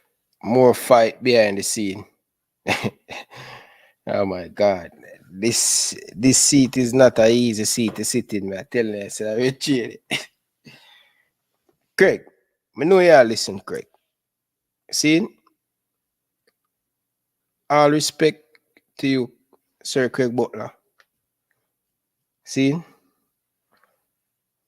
all respect to you. But let's come next week. I will sit down and have the conversation. We do it professionally. I know you listen now. Let us do it professionally and stuff. And all the evidence and everything we brought forward. And we have this discussion. Without no man calling nobody name, without nobody calling this. Let's do it professional. So just relax. Come next week. I will sit down and have the discussion. Simple as that. Maxwell ready. You ready. I will bring it on. See? Thank you guys for watching. Until next time. For your boy Ryan LFC, I like to say peace out. Thanks for watching.